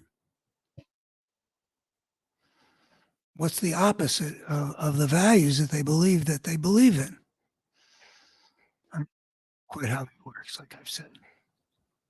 But brokenness begets brokenness, and that's part of the way you can see evil moving through the world. That business about causes and effects that I was talking about, like how do you explain how this war happened and what are the consequences of this war? Like look into the causes of this effect and then look into the consequences of that when it becomes the cause of other things about how the human world works. And I say you can see both on the side of brokenness and on the side of wholeness. You can see two coherent forces at work. You can't see those forces directly, but the line I like about it is you can see the forces the way you can see the wind in the swaying of the trees and the flapping of the clothes on the line. You can see the wind, and you can see what's been unfolding on the American right and how it's moving things in a direction which at this moment threatens to do great damage to the human prospect by taking the United States from the good side and putting it on the evil side, reversing the outcome of the Cold War. If Donald Trump wins the election, what had been a huge victory for the United States and for all the free societies that were aligned with us and dependent upon us as the world's number one superpower, that victory was a victory of freedom, of the concept of a free society over the concept of a kind of society that was the heir to a human monster like Joseph Stalin. I mean, the Russians have given us a couple of human monsters over long stretches of time. We took a long time to defeat the regime that Stalin started the Cold War with, and soon it became his heirs that weren't as monstrous, but still a tyranny, and we won. And we won in large measure because we were a free society. We were more dynamic. And people interpreted it as, though a lot of people had been worried that I used to work in certain strata of American strategies for the international arena. There were people who worried that being a free society with messy democracy, we weren't going to be able to compete against the Soviet Union, whereas like one chess player gets to choose all the moves, whereas in a democracy, you got to work things out with a lot of distributed power. But it turned out that we were the ones that could go the distance. And I think largely because we were more productive and we were more creative and we were more dynamic, and the tyranny had a way of squeezing the life out of things. Anyway, people interpret it as a victory for free societies. The Supreme Court has just helped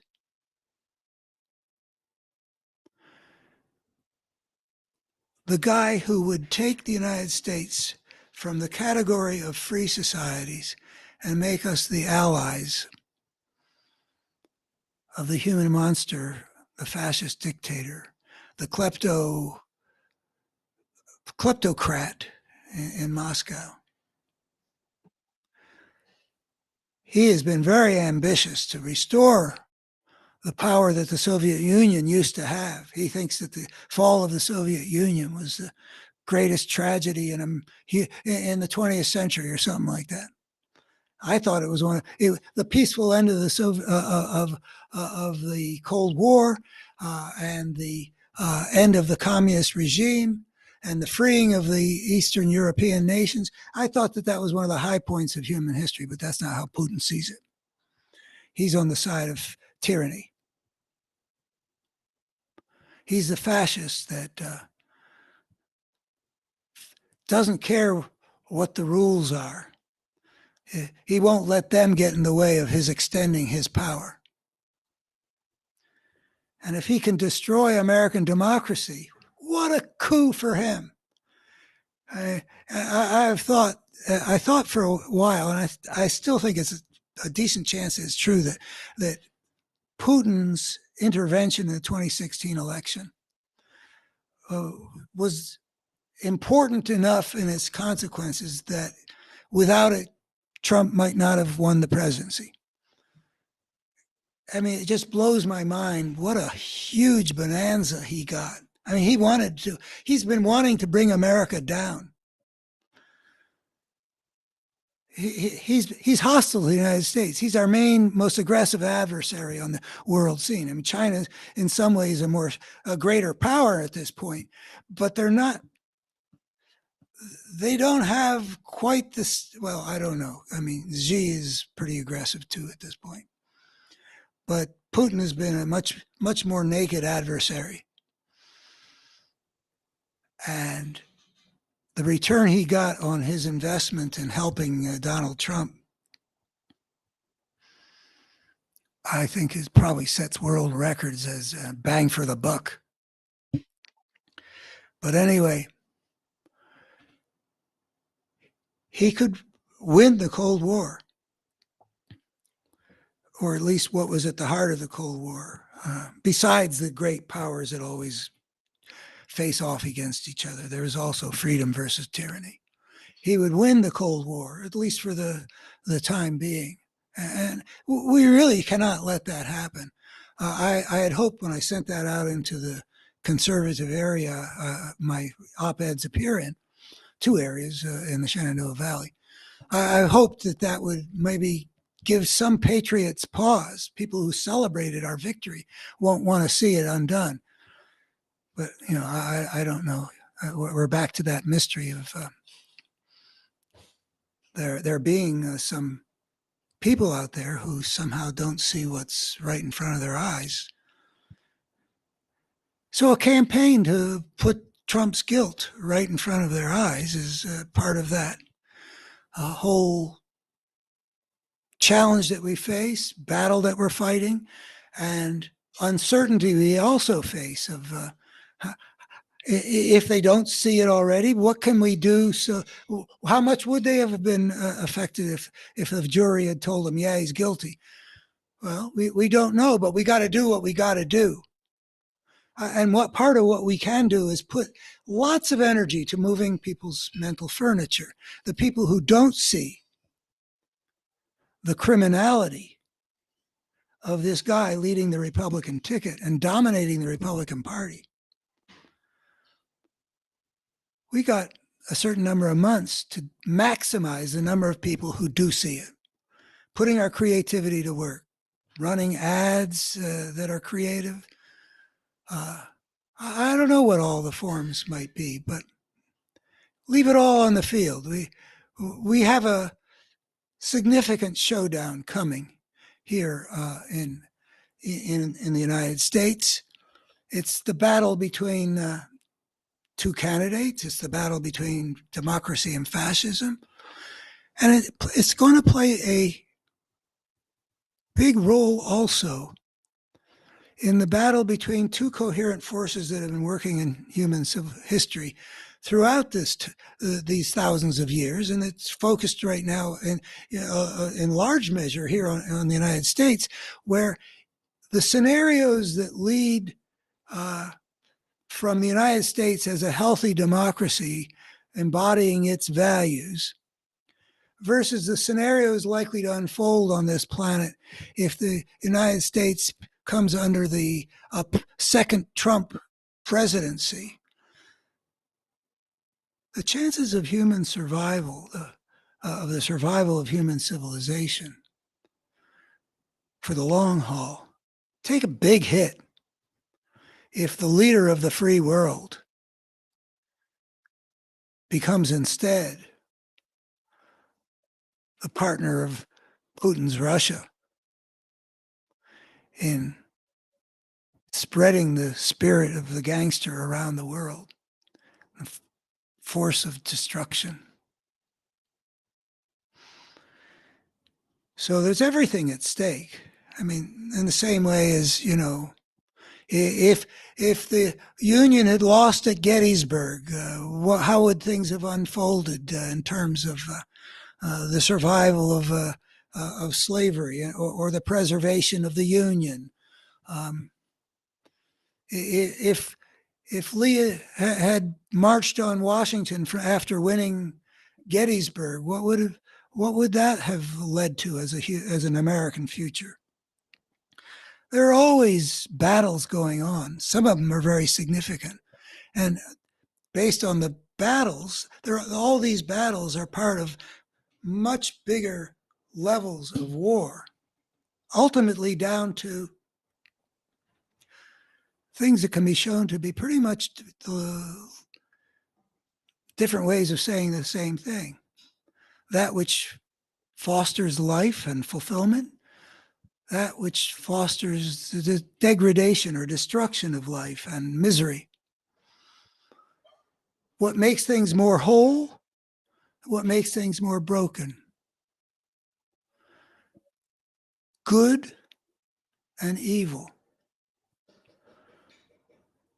The secular worldview needs to incorporate certain realities that fell by the wayside when we who think in secular terms cease to get the big package that over a few thousand years religions developed for us that explained how come the moral dimension is not merely a matter of opinion. And we got, God laid down these commandments on Mount Sinai. And the spiritual dimension isn't just some kind of figment of our experiential imagination. It's a reality that's been instilled in us as part of our experiential capacity. And the fact that it's there tells us that it has been life-serving. It's real in the sense that evolution put it into us as a capacity. And it wouldn't be there had it not been true that those of our ancestors that were having that capacity or developing that capacity were better able to put their DNA into the future than the ones that lacked it. I think it's a naked clue that the evolutionary perspective provides to us that we've got these passions in us for a reason. Evolution found, to personify, that the motivational impact of experiencing things in terms of better and worse, of experiencing things in terms of spiritually transformative experience versus the usual. It's selected for those things because that helped our ancestors get their DNA into the future. So he really boils good and evil boil down a lot to life and death. And when we look at the human future, I think it's about a toss-up whether we will get our act together well enough and soon enough that we survive on this planet for the long haul, or whether we destroy ourselves. And I can show that it's going to be one or the other in the not too distant future, because muddling through ceases to be an option when you get a civilization as powerful as ours and so capable of destroying itself. What can happen will happen. So we got to order our civilization so that what we need not to happen, our self-destruction, can't happen. Or if Kant is wishing for too much, at least the potentiality has been minimized. So history deals us all kinds of circumstances to fight this fight. The American election is the emergency. We should put everything we got into winning it, including a campaign to convince Americans, even without a trial, that he's guilty. And so they'll do what they said they would do if he were convicted in the court of public opinion. So that's the emergency. When we've taken care of that, Gaia willing, or God willing, or however you want to say it, please, this is something I will pray over, though I don't know what the hell I'm doing.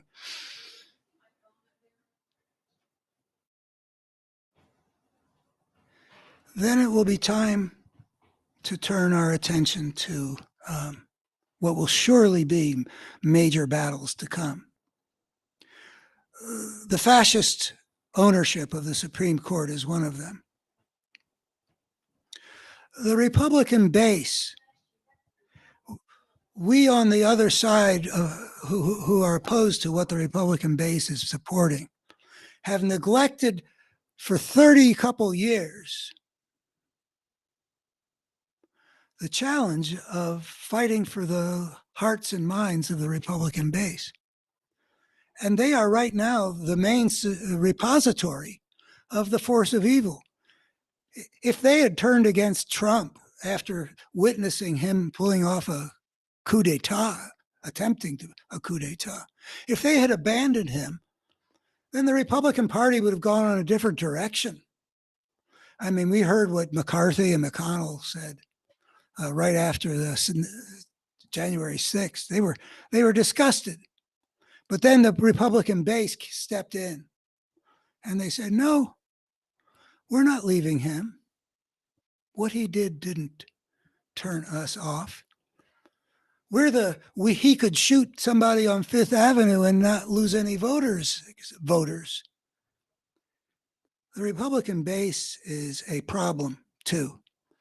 Even if Donald Trump were somehow to be completely removed from the scene, which is what we should attempt to do as much as possible by winning a blowout in November, we would still be stuck with the Republican base that has been led into a place that I wouldn't have imagined possible when I was talking to a lot of these good, decent conservatives on the radio over hundreds of hours over the course of a decade.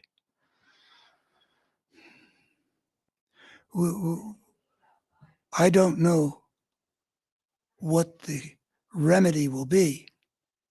I hope the remedy isn't that the Republican base of today has got to die out so that we get new people rising up that can think in a different way, that won't buy the lies and that won't support the ugliness. I hope it isn't like that. Again, it's another matter where we are called upon to find, to have a widespread campaign in which a lot of intelligent, creative, and caring people bring their own sense of what would work to bear. We need to heal at a systemic level. And one of the, I've been talking about the evil on the Republican side, and I will stick with that. But I also say, and have been saying for a number of years, that the deterioration of the American culture and political world is not confined just to the side that's been taken over by fascism. It's been a systemic breakdown where liberal America really, really failed in its job. It didn't see what was rising. It didn't seem to have the stomach for a fight. There's a lot to be said, and I am happy to go into saying a lot more of it sometime. But it is a systemic problem. We as a society have broken apart into two parts. The one part that's good, but is blind and weak when it comes to the battles that need to be fought in the struggle for power. And polar opposite, the opposite on the taking over the other side. We got a Republican Party that is aligned with evil, aligned with a force, controlled by a force, a coherent force that consistently works to make the human world worse. That's visible. I like calling it a force of evil because I think it clarifies how we're supposed to feel about it. Not the people. I don't want to talk about people being evil. I'm not a hater. I want to liberate the people who have been kidnapped, exploited, deceived, and manipulated by evil, and return them to the better angels of their nature, to use Lincoln's phrase.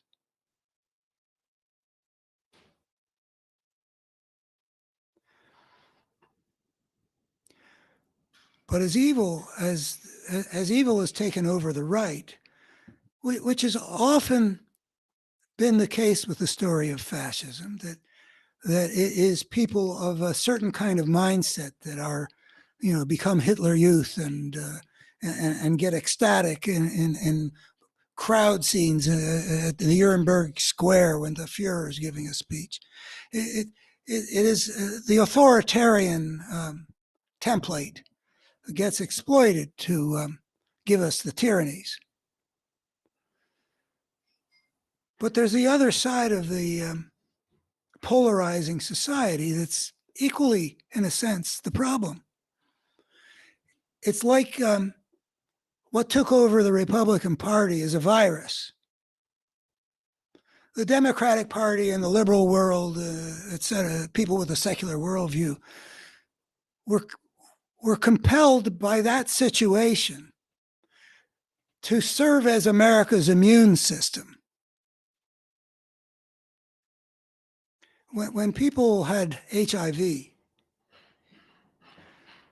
the immune system was inadequate to deal with the virus and its ramifications in the system.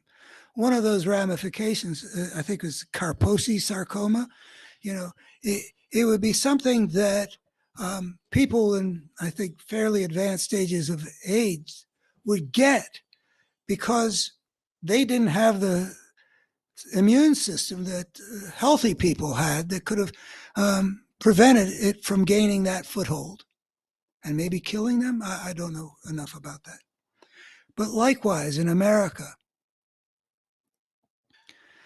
the liberal world had no concept. I mean, it didn't see that evil was rising or a coherent force, etc. didn't see it. I think they didn't see it because, well, for one thing, because there was no conceptual space, because lacking any big picture, or at least the right big picture, there was no way of understanding what it was that was taking over that party. Wasn't any devil anymore you could attach it to, and you had. So what I like to think is that I'm providing a way, in purely secular terms, of showing that, yeah, there can be a coherent force that consistently works to spread a pattern of brokenness that behaves like evil. I claim that I can show it, and the secular worldview needs to complete fleshing out the implications of the evolutionary perspective, which involves recognizing that a social evolutionary force would inevitably emerge inadvertently when we created a whole new situation of anarchy. So that gave rise to a force of that acts like evil, and it moves through society, and sometimes takes over something and creates a pure actor like today's Republican Party. So unlike the Democratic Republican battle when Eisenhower and Stevenson faced off in 452 and 56, these are not two parties that are mixtures of good and evil. They have polarized into being a battle at a much more fundamental level. And it was you got to see that level exists, because you can see what the connections show. It's important to see the whole, the larger picture. I think of the germ theory of disease as maybe a little bit of a example of, if you don't see the larger picture, you don't know what you're up against. Well, that's true. Obviously, if people are dying of cholera and dysentery and measles and stuff like that, you know you're up against something. But it was really a big breakthrough when they were able to see that there were things that people had existed forever without seeing, bacteria or viruses, but they were there. And when you see them, you get a whole clearer view of what the battlefield is and how to fight it and how to win it. I'm going to be watching a movie biography, won Best Actor Award for Paul Muni back in the 30s, the story of Louis Pasteur. Anyway, there were big advances that were made as soon as you had an understanding of the big picture that included some things that you couldn't see. I've got this Better Human story that shows a lot of connections between things, that shows that a lot of particulars can be understood in ways that incorporate into our understanding some important realities, like that the moral dimension, the distinction between better and worse, is really a serious, important one. We should we should heed, that we should tune in to our moral passions, and that will help us to defeat this thing that's taken over the right. It helps to recognize that the moral dimension and the spiritual dimension are both real, important, and life-serving. The secular worldview needs to complete its understanding, not only that 3.5 billion years of life created us, but the implications of its having created us, about how we relate to our own experiential tendencies, that we honor fully the spiritual truths that we experience, like that astronaut up in he was being shown something, it seems, that's how he felt it was.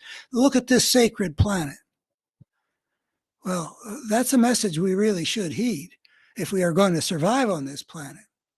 we're still showing a lot of readiness to destroy this thing in our pursuit of short-term profits.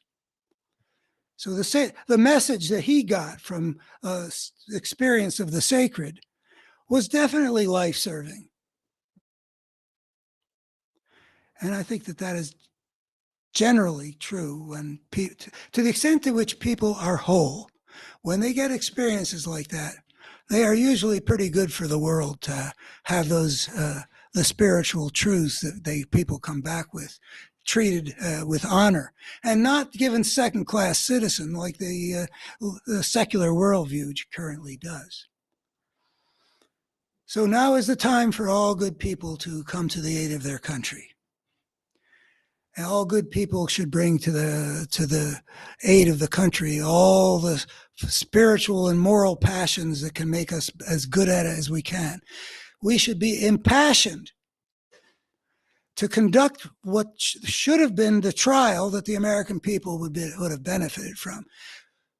Show the people what should be shown in the way it should be shown to maximize the extent to which there will be a public verdict. Yeah, this guy is guilty. And then maybe all those people who said that would matter to them to have that verdict will withdraw their support and vote for Joe Biden, who is a good man. There are some issues. He certainly isn't the most effective champion on the field, but I'm happy to see that he's going to go after taunting Trump. I think that's great. Not only is it going to provoke Trump, but it shows that Biden can throw a punch. And one of the ways in which Biden suffers, I think, this is my interpretation. I've studied leadership and mythology and the anthropology of kingship, and I have the feeling that when people complain that Biden is too old, even though he's obviously functioning more sanely than Trump, I think that people are making a decision based on a fairly primitive level of things that people bring to the choice, particularly of president, the commander in chief. We want animal power there. That is, there are rituals in which the two combatants and the one who kills the other gets to be king. I can't remember what the cultures were of that, but there is that element, and we Americans are hardly immune to it. We would never have elected the minuscule James Madison president, in this television age. We don't want a short guy. So Trump is crazy. He's destructive, but he acts like a bully and a brawny one at that. And even if he may be closer to having a massive coronary, I don't know what his condition is, than Joe Biden comes across as frail. A president can do a job okay when he's frail. I think Biden's done overall a very good job. And FDR, of course, was in a wheelchair, but that was kept mostly secret. And he was powerful in the parts of him, a magnificent head, as people said, and powerful shoulders and arms because he was relying on them for all of his movement. So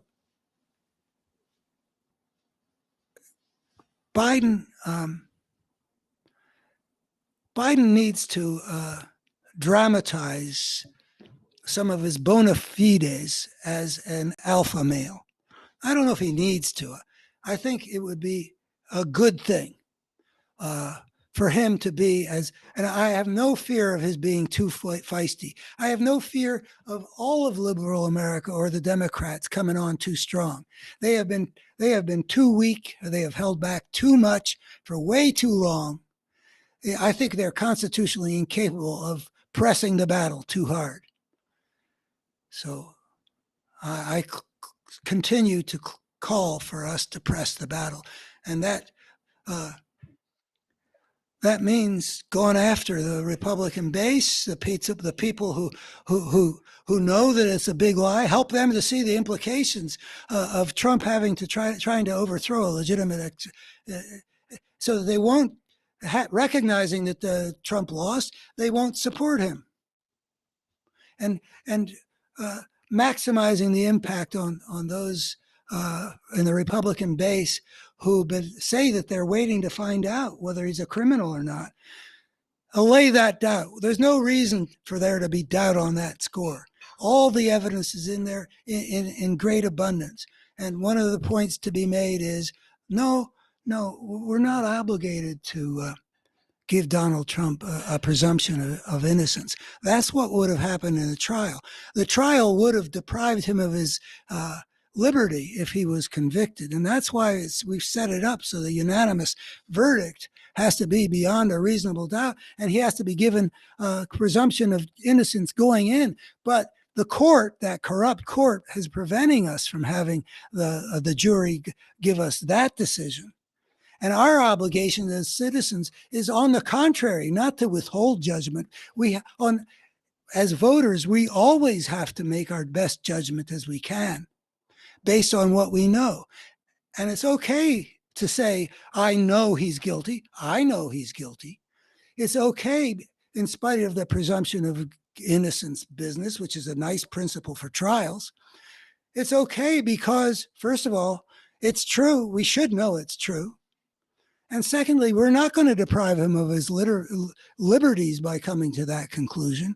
We're just going to say, no, we don't want to give the powers of the presidency to the guy who abused those powers when he had them from 2017 to 2021 and attempted to to use those powers to overthrow the American constitutional system.